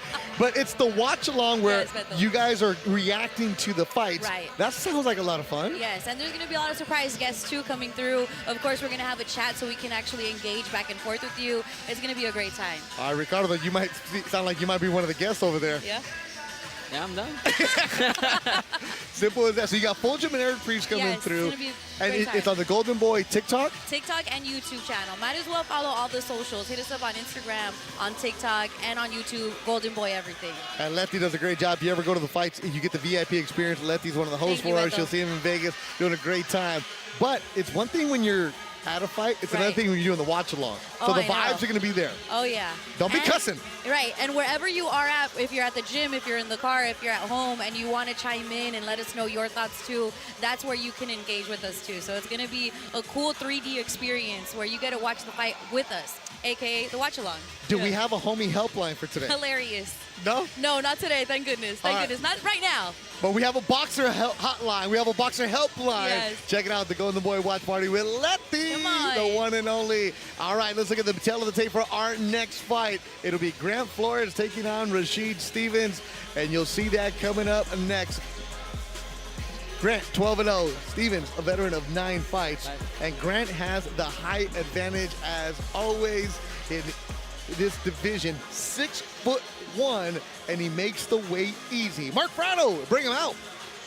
Fight fans here in Anaheim, please join us as we welcome to the blue corner from Columbus, Ohio, Rashid Boogeyman Stevens.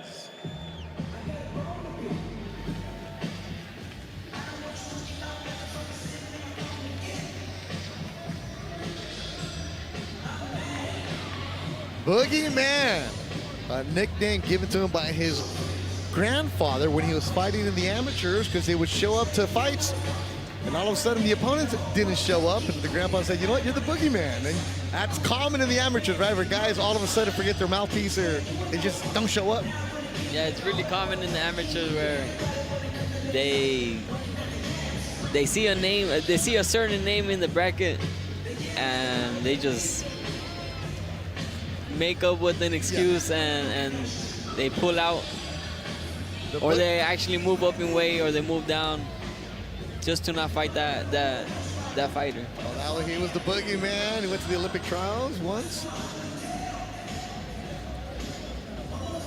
And now, making his way to the red corner, undefeated from Coachella, California, please welcome Grant Flores.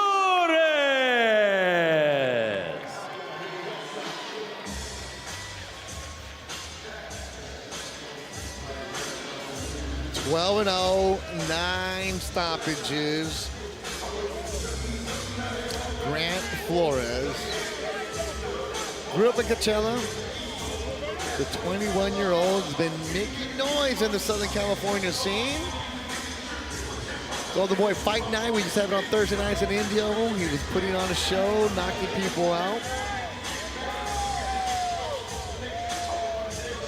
He's now training at Robert Garcia's gym. Oscar Garcia is his coach, alongside Robert Garcia, who's helping him out.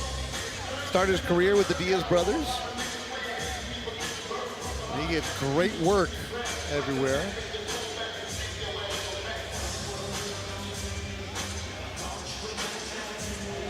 Slow walk, enjoying the walk. This is our last bout for you here on YouTube.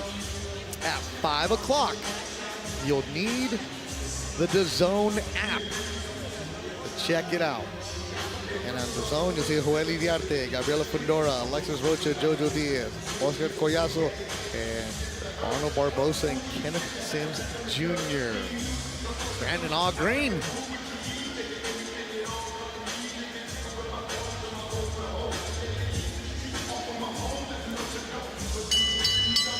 Ladies and gentlemen, welcome back to the center of the ring here at the Honda Center in Anaheim, California. This is Golden Boy Boxing on YouTube. Our next contest is scheduled for 8 rounds in the middleweight division. It's presented by Oscar de la Hoya's Golden Boy Promotions and brought to you by BetOnline. Odds for tonight's fights are brought to you by BetOnline. Wild Casino, America's most trusted online casino. Let's get wild. And Riyadh Season. The judges scoring this contest are Don DeVerges, Jack Reese, and Giovanni Varela. And controlling the action when the bell sounds, the referee in charge is Ivan Guillermo. Introducing first, fighting out of the blue corner, he weighed in at 156 pounds even.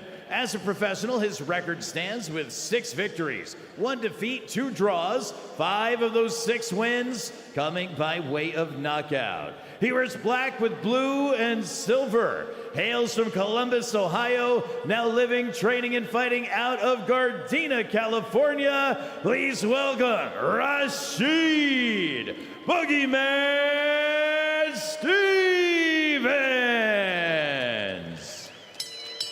His opponent is undefeated, fighting out of the red corner. He weighed in at an even and ready 155 pounds. As a professional, his record stands with 12 bouts, 12 victories, 9 of those 12 wins coming by way of knockout. He wears green, trimmed in white, and represents Coachella, California. Ladies and gentlemen, the undefeated Grant Flores.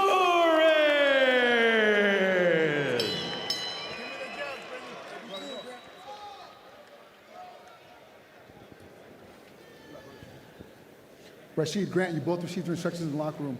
Grant, I'm gonna let you work to here. Rashid, I'm gonna let you work to right here, all right? We have 8 rounds. Let's have a good, clean fight. Good luck. Ivan Guillermo, the third man in the ring. It'll be Don DeVerges, Giovanni Varela, and Jack Reese are judges. Grant Flores, big-time prospect for Golden Boy, 21 years old. His cousin is Manny Flores, also a Golden Boy signee, but Grant is the one that is the hot shot prospect. 12-0, 9 stoppages, tall frame. And he's going up against Rashid Stevens, a slick fighter. I haven't seen him in a couple years. Stevens, born in Ohio, now living in Gardena, California, training at Hill Street Boxing in Long Beach, where Zurdo Ramirez used to train back in the day. Should be a good matchup, good test right here. At least on paper it is. Ricardo Sandoval. Yeah, this is a good fight. You know, a righty against a lefty. You know, there's gonna be whoever wins that foot outside of the leading one. So just keep that foot on the outside, right? Yeah, That's, keep that foot on the outside. Yeah, it's that foot battle. Brandon Clark, the trainer for Rashid Stevens from Ohio, Columbus, Ohio to be exact. And Ernesto Mercado Sr. is also in the corner of Stevens, the father of Tito Mercado, who's making a lot of noise in Southern California. You know Tito, right? Yeah, I know Tito. Yeah, we actually sparred once when he was like lighter. It was years back. Swing and a miss from Stevens. The boogeyman in black. The development of a young fighter, that's what the Golden Boys doing with Flores. Giving him tougher opponents, And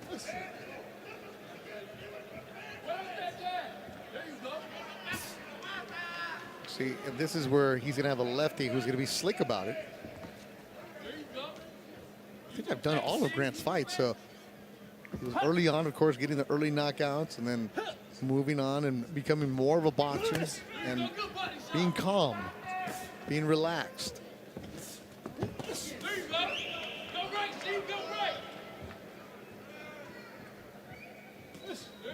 So if you want to see Grant keep that left foot on the outside? Yeah, you want to keep his left foot on the outside. Right now he's stepping on him. Yes, it's gonna be it's always complicated when you're fighting a lefty. So you always want to keep the outside, his left foot outside of his opponent's right foot. So keep Grant's white foot on the outside of the blue. Yeah. And that's when he has that's where the punches come in, the combinations. Good right hand landed flush by Flores. And Stevens, the book on Stevens, he's a slick fighter. So he's going to give you the weird angle, that little shoulder roll. It's going to be hard to hit him flush.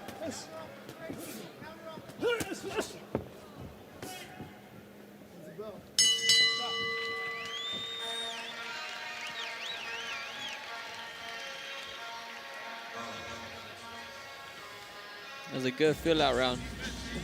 That's exactly what it was for Grant.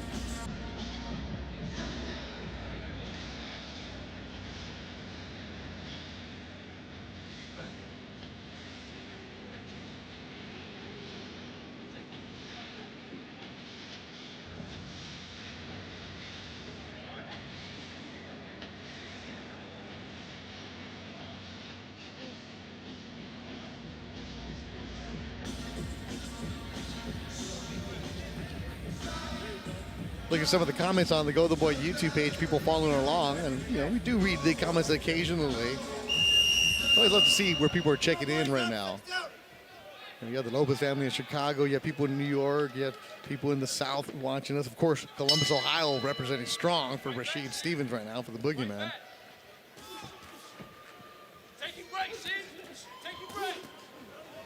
That's why the YouTube is there for you. You can check out. But at 5 o'clock, top of the hour, you'll need the DAZN app.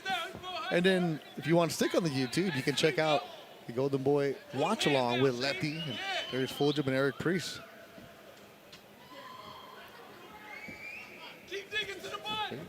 Palm Springs, of course, the Coachella Valley checking out Grant Flores.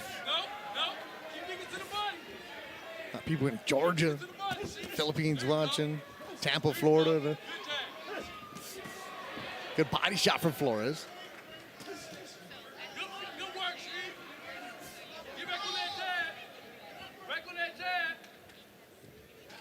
So if you're taking on a southpaw, Ricardo, if you're Grant Flores right now, what do you do in the second round? What I would do is start keeping that head movement, always keeping head movement and just sticking the jab. You should start throwing a little bit more feints as well, because you can see that Stevens is just waiting for him to get countered. So see right there, he's just trying to throw the left hand. I want to see a little bit more feints from Flores. And this one's scheduled for 8 rounds. But why do you want to see the feints? Because it makes Stevens react, and then that's where Flores could counter that, and then that's when he starts landing more punches. Yeah, good stuff. That's the voice of Ricardo Sandoval, who yesterday Matchroom won a purse bid for Sandoval Yafai. So with the details of that fight and when and where it's going to happen, it will come out soon. But now you have an opponent. Yeah, he's actually a lefty as well. There you go. So you're watching close. How many lefties have you fought, do you think? I fought in one lefty. Only one? This will be my second left. You've been wanting this Yafai fight for a while. Oh, wow. Oh, Grant dropped him. He's been wanting that knockdown for a while, too. Stevens gets up. Just slow. Then the bomb was brought by Flores. 30 seconds to go in round number 2. On the center, on its feet right now. Coachella on its feet for Grant Flores. Stevens just going to try to duck. Bouncing off the ropes. They're telling him to hold, and he's not doing that. The boogeyman got caught. Uppercut. Flores. 10 seconds to go. Boogeyman trying to survive, and he's in trouble against the ropes. Flores loading up and drops him again. For the second time in the round, Stevens goes down. Will he beat the count?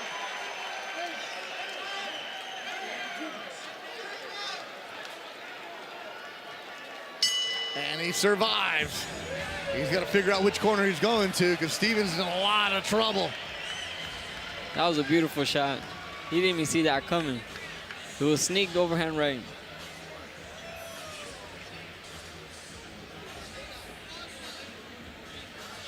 Look at the replay.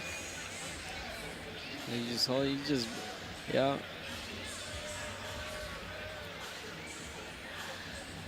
Yeah, he's right there. He just seen it. He touched. You can see that he threw, I think, the left hand. Yeah, he threw his left hand, just countered it. A quick right hook by Grant Flores. And then he started putting that pressure on. That's the pressure right there. And dropped him. It's not constant. It was constant pressure, but it was intelligent pressure. Not lunging in, and because he knows that Stevens got power. You know, he got from his 6 victories, he got 5 knockouts. So. Third round. It's scheduled for 8. Did Stevens recover in that minute after getting dropped twice in the second? The great work that Flores gets with Robert Garcia's gym. The champions that he has in there. And the champions that he's fought or he's sparred in the past. And Grant is a very, very mature 21-year-old. He's locked in, doesn't mess around, goes to the gym, goes home. See, right away, as soon as the round started, I could see all the feints that Flores is throwing. He's throwing a lot of feints, which is a good thing. Yeah, you were asking for him, and he did them, and it's working.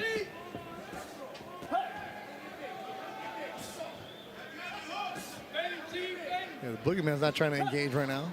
Flores just bouncing on his toes in the center of the ring. Right hand from Flores. Body shot. Stevens has no answer right now. He's just reacting, not being first at all. Finally, he lands a body shot.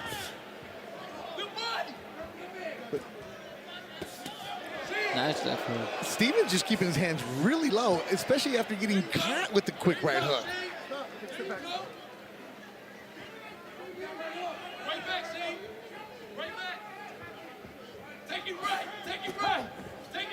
Good idea to keep the hands that low, Ricardo.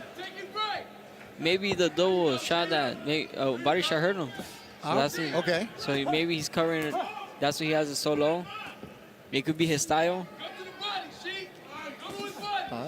Team's asking for the body shot. He gets one through.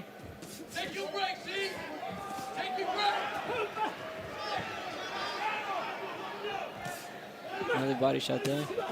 He brings it on top as well. Stevens bouncing off the ropes. Uppercut, left hook by Flores. As we approach a minute to go in round number 3.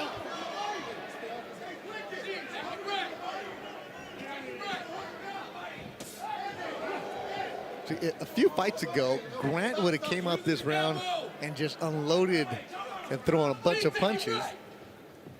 that wouldn't have been as effective. He's boxing now. He's growing up as a fighter. That's the experience. The experience he's getting from all the fights. You know, now he's fighting better competition. Now, so he's working on his advantage. So that's how you know Golden Boy's doing a good job with him.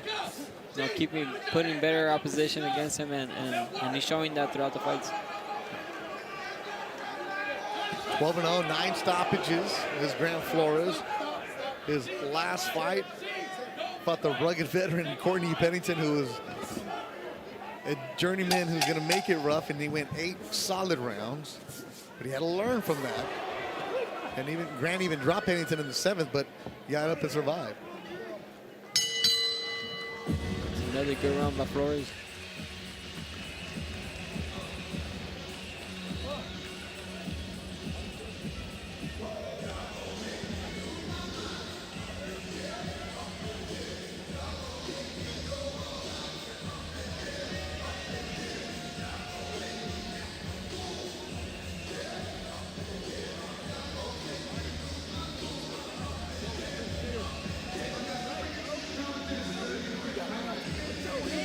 You see Tito Mercado's dad representing for his son.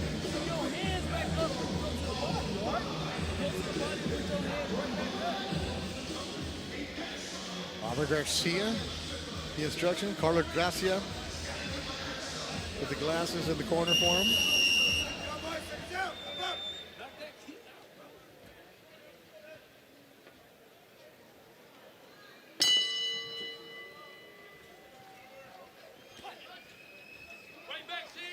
All right, 4th round of action. Looks like Stevens has recovered from being knocked down twice in the 2nd round.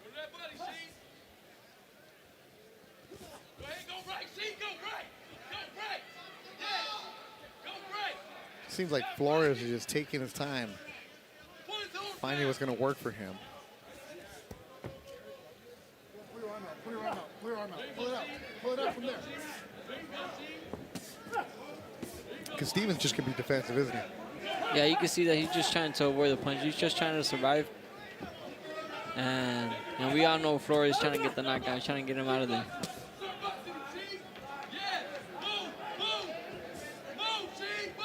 Is this where like activity from Flores would make a difference? Be more active? It could, but he knows that. He got to be careful. Not get caught with the good punch. So he right now he's just keeping the pace. You know, this is the 4th round. You know, just bringing him down little by little, and then he's trying to set up with another good punch that he did in the 2nd round.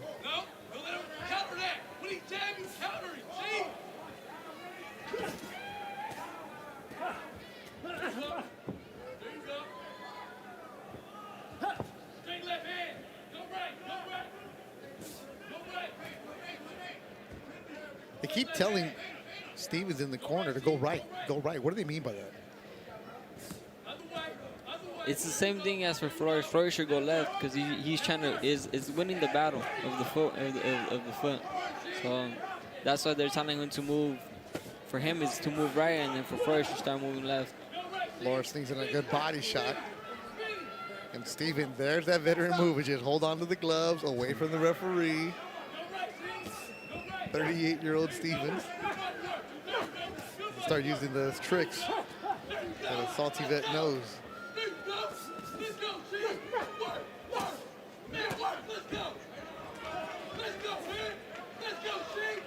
You hear the corner. It's Brandon Clark, his trainer, telling him just work, work. And that left hook is working for Grant Flores. Now this is good for Stevens right here, right? Keep him nice and tight. Don't let Grant extend his hands. Yeah, he's standing inside. That's Stevens' work right there.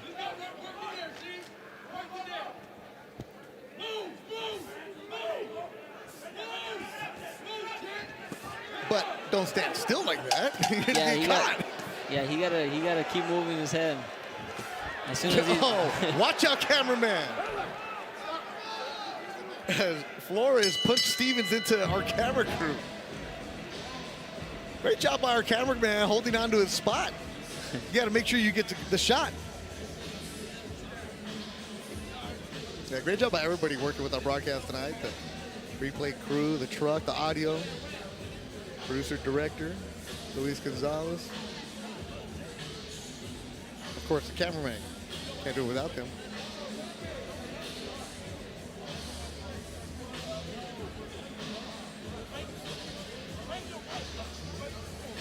Five o'clock Pacific, top of the hour. You'll need DAZN. You'll need the app to see 5 more fights. This is our last one for free here on YouTube.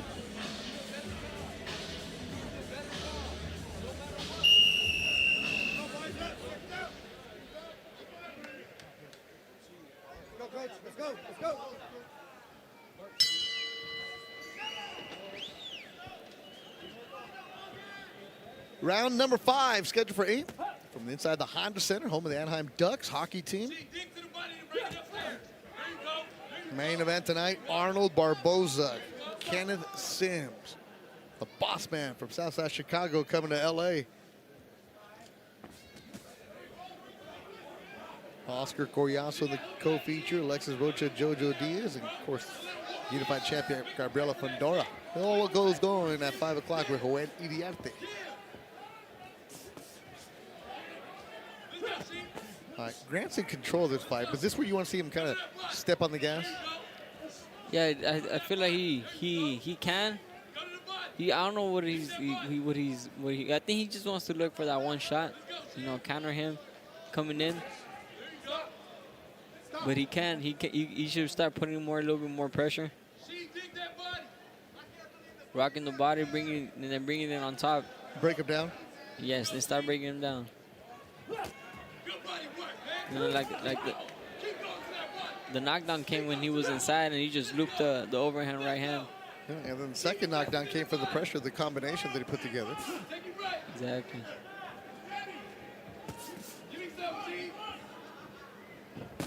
Oh, good left hook from Stevens. Yeah, Flores got caught. Best punch of the night for Rashid Stevens, the boogeyman.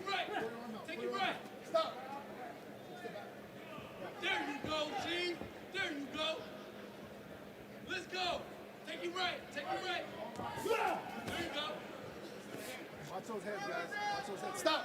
Stop. Stop. Dig that body. Dig that body, Sheen.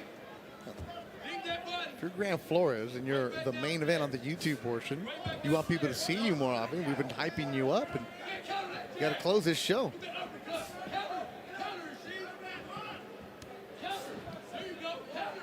There's a lot of talk about young Flores, especially at the 154-pound division. You know, he's going to outgrow it. He's 21. He's going to move on up to 60 eventually, 68. But right now he can start moving up. Yeah, he's a big 154. You know, you can see. Yeah, this one was agreed to at 55, but his feature is there. Disciplined, hard worker, always in the gym.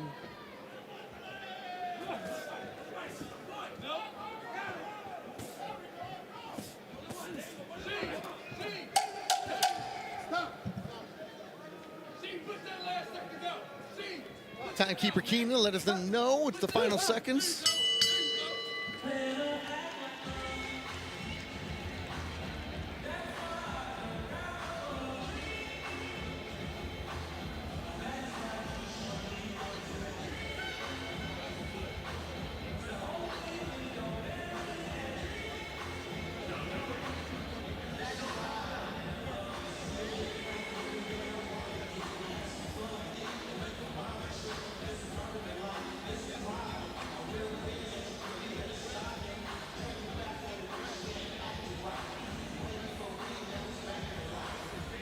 All right, so you fight, it could be in his country? I'm not sure. That's what their Golden Boy is negotiating right now. Okay. Working on details to see the date and the venue, and we should be knowing some news really soon. All right. So when people say, "Oh, the fighter," you know, no, they don't know. the purse bid happened yesterday. Now it's the negotiations because Bancher won the purse bid to have Sandoval against Yafai. But wherever it goes, you always put on a show, whether it's in England or Japan. That's what you do. Ricardo Sandoval. Yeah, I fight anywhere.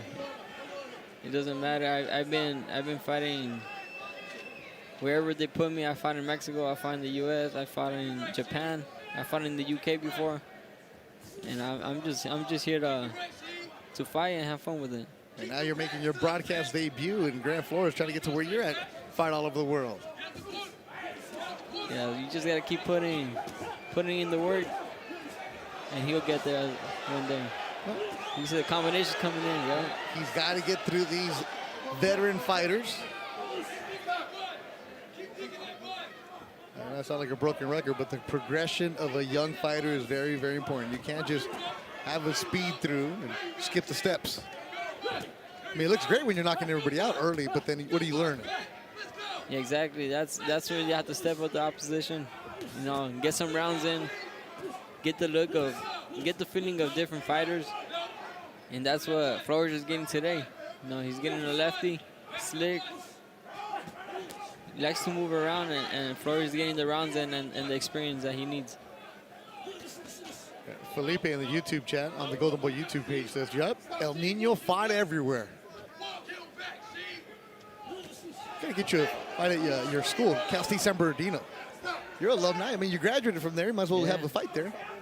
Oh, they have a nice little what was it, like a little theater? Yeah. It's pretty nice. Yeah, it would be cool to fight there one day. I'll call the president. I know a guy. So far today, we've had KOs for Leo Sanchez, Jumbo Garcia, Fabian Guzman went the distance, and Cayden Griffiths had a first-round KO.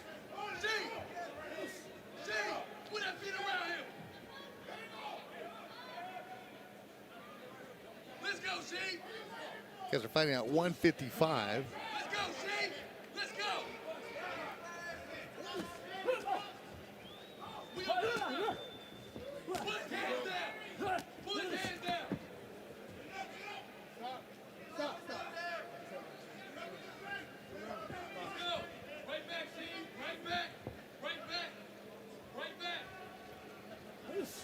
Beth Duran alongside the champ, Ricardo Sandoval, here on the broadcast. At 5 o'clock, you'll need YouTube, and you'll see Sergio Mora, Chris Mannix, and Todd Grisham on that show. And they're to my left right now doing rehearsals. Of course, our main event tonight is Barboza and Sims.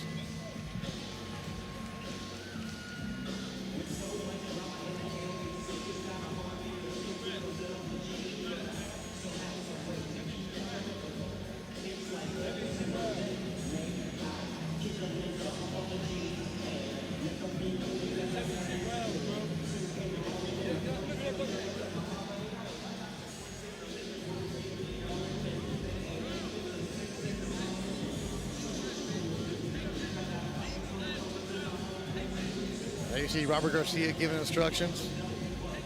Felipe Campa also in the corner.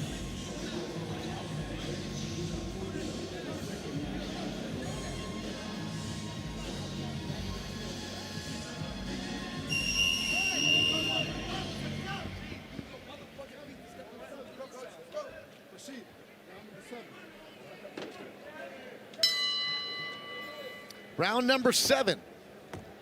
I didn't think we'd get this far because Rashid Stevens got dropped hard twice in the second round. Survived right at the bell.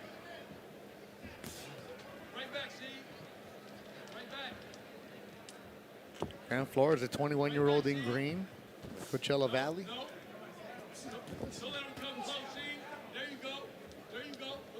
Yeah, a couple fights ago, Grant Flores and his trainer, Oscar Gracia, were going to Robert Garcia camp, and they were training there, and they liked the energy, they liked the environment, and they left Joel Diaz.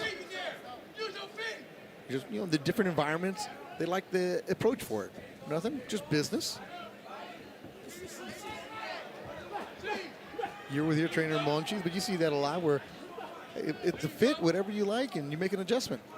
Yeah, and I've been with Monchi since the start of my career. There's fighters that they like to move around.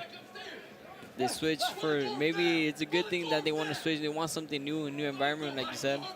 They want to find new techniques, new. Stevens is landing some shots here. The new techniques, the new environment, but it's Flores who is getting hit. His nose is now bleeding. You talk about new environments, and that's what Rashid Stevens did.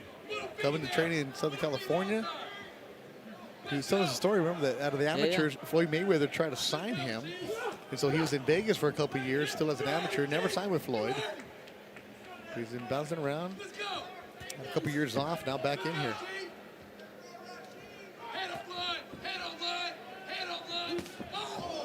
What a shot. There's that shot. Now Grant is getting tagged by Stevens. So is Stevens doing enough to turn the fight on his side?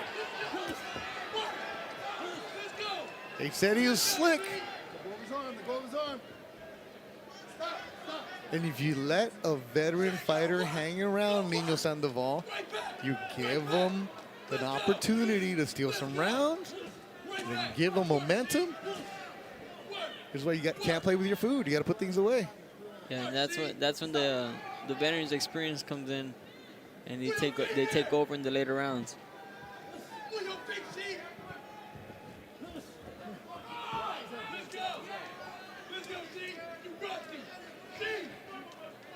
Boogeyman having an excellent 7th round. 10 seconds to go. And that blood is Grant's blood from his nose. And we're done with 7. We're headed into the 8th and final. It was a really good round. Interesting.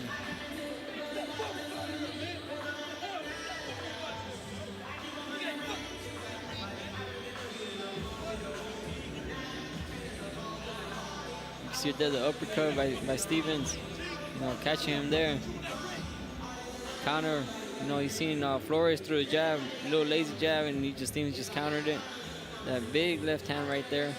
Stunned Flores a little bit. You can see his vocal legs a little bit.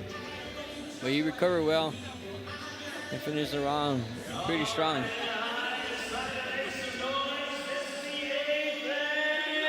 Final round.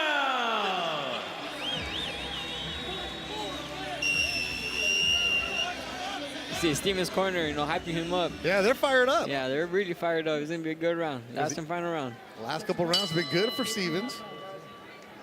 So you see a little knot underneath the right eye of Grant Flores. Blood from the nose of Grant Flores. That happened in the last couple rounds. And the corner for Stevens, Brandon Clark is just saying, knock him out. But you went down hard twice in the second. You have to. Now Stevens is talking to Flores. Yeah, it became a brawl fight now. Look, going back and forth. That's a good shot from Flores. Haven't seen that in a while.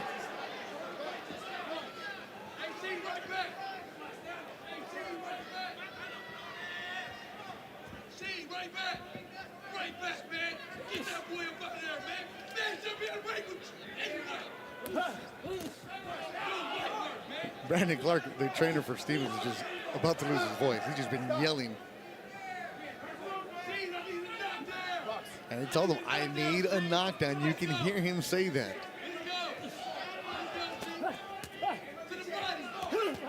Did Grant Flores get tired? Is he conditioning? Like, he does not look right the last couple rounds. Yeah, he's looking a little slow. You can see that he's breathing a little bit harder. Boogeyman bleeding from the mouth. Yeah, he's still on there. He's still hanging. He's throwing punches. You know, there's something that we can't down from Flores. That's his heart. You know, he's leaving it on in the ring. Because if Stevens had more activity. This is what the development of the young fighter, the matchmaking, the back and forth. Like, what would Flores do with a guy who hasn't been in the ring in a couple of years? He looked strong in the beginning of the fight, but not now.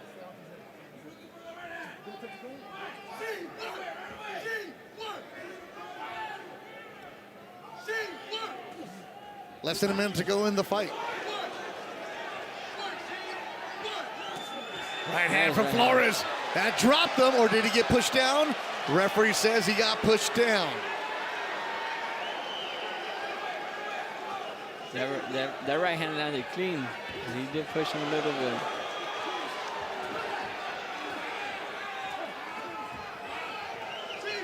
I'll give Stevens a lot of credit. I thought he was done early. I didn't think we'd get this far, but he dug deep, battled, and the last couple rounds coming alive. And he's frustrated Grant Flores, and that is going to be a knockdown. That was it, and that'll seal it for Flores. Third time tonight that Stevens goes down.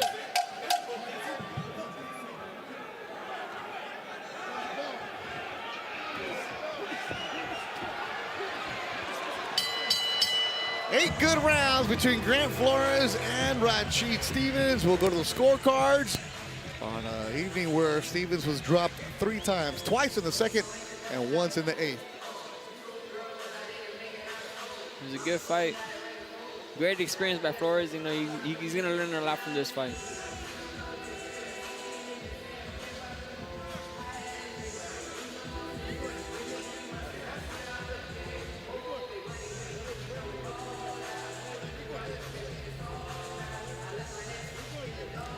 All right, so far tonight, 5 fights done, 5 more to go at 5 o'clock. You'll need DAZN. This was the last free fight for you on the Golden Boy YouTube page.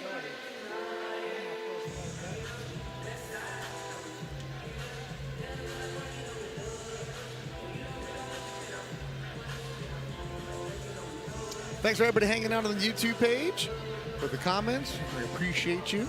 The engagement, for the shares, the likes. Make sure you subscribe to the Golden Boy YouTube page to see great exclusive behind-the-scene coverage as we lead up to fight week every single time. And credit to Stevens right there. Haven't been in the ring in a couple years, battled, and made it a competitive fight.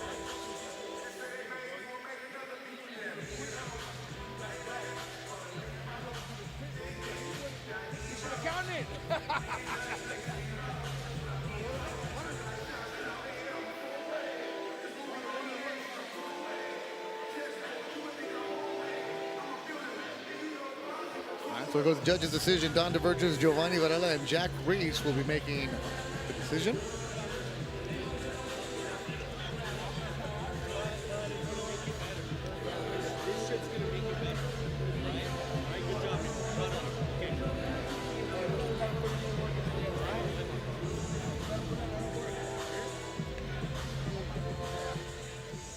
Golden Boy matchmaker Javier Razo there.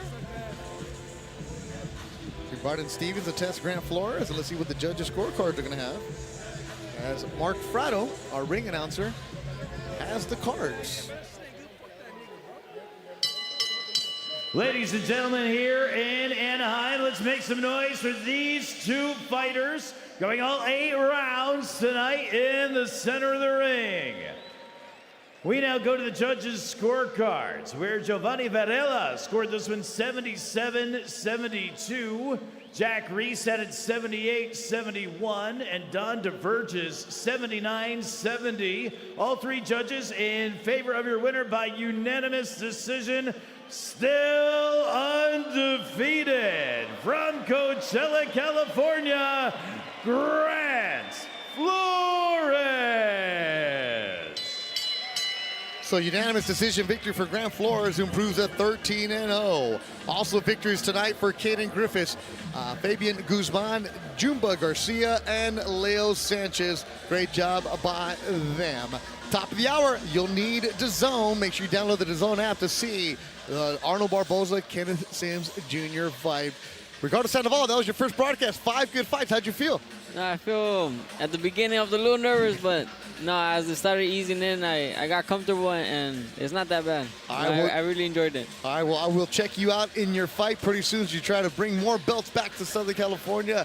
You'll be fighting pretty soon. Keep you up to date with Ricardo Sandoval. For everybody behind the scenes and everybody at Golden Boy, thanks for watching. I'm Beto Duran. Have yourself a good night from the Honda Center.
fighter here is going to fight as hard as he can. Yeah, my people are here from LA, baby. It's a dream come true, and I've been training hard. Like I've been working towards this. I earned it, not giving it. I'm knocking people out. I'm making people see me.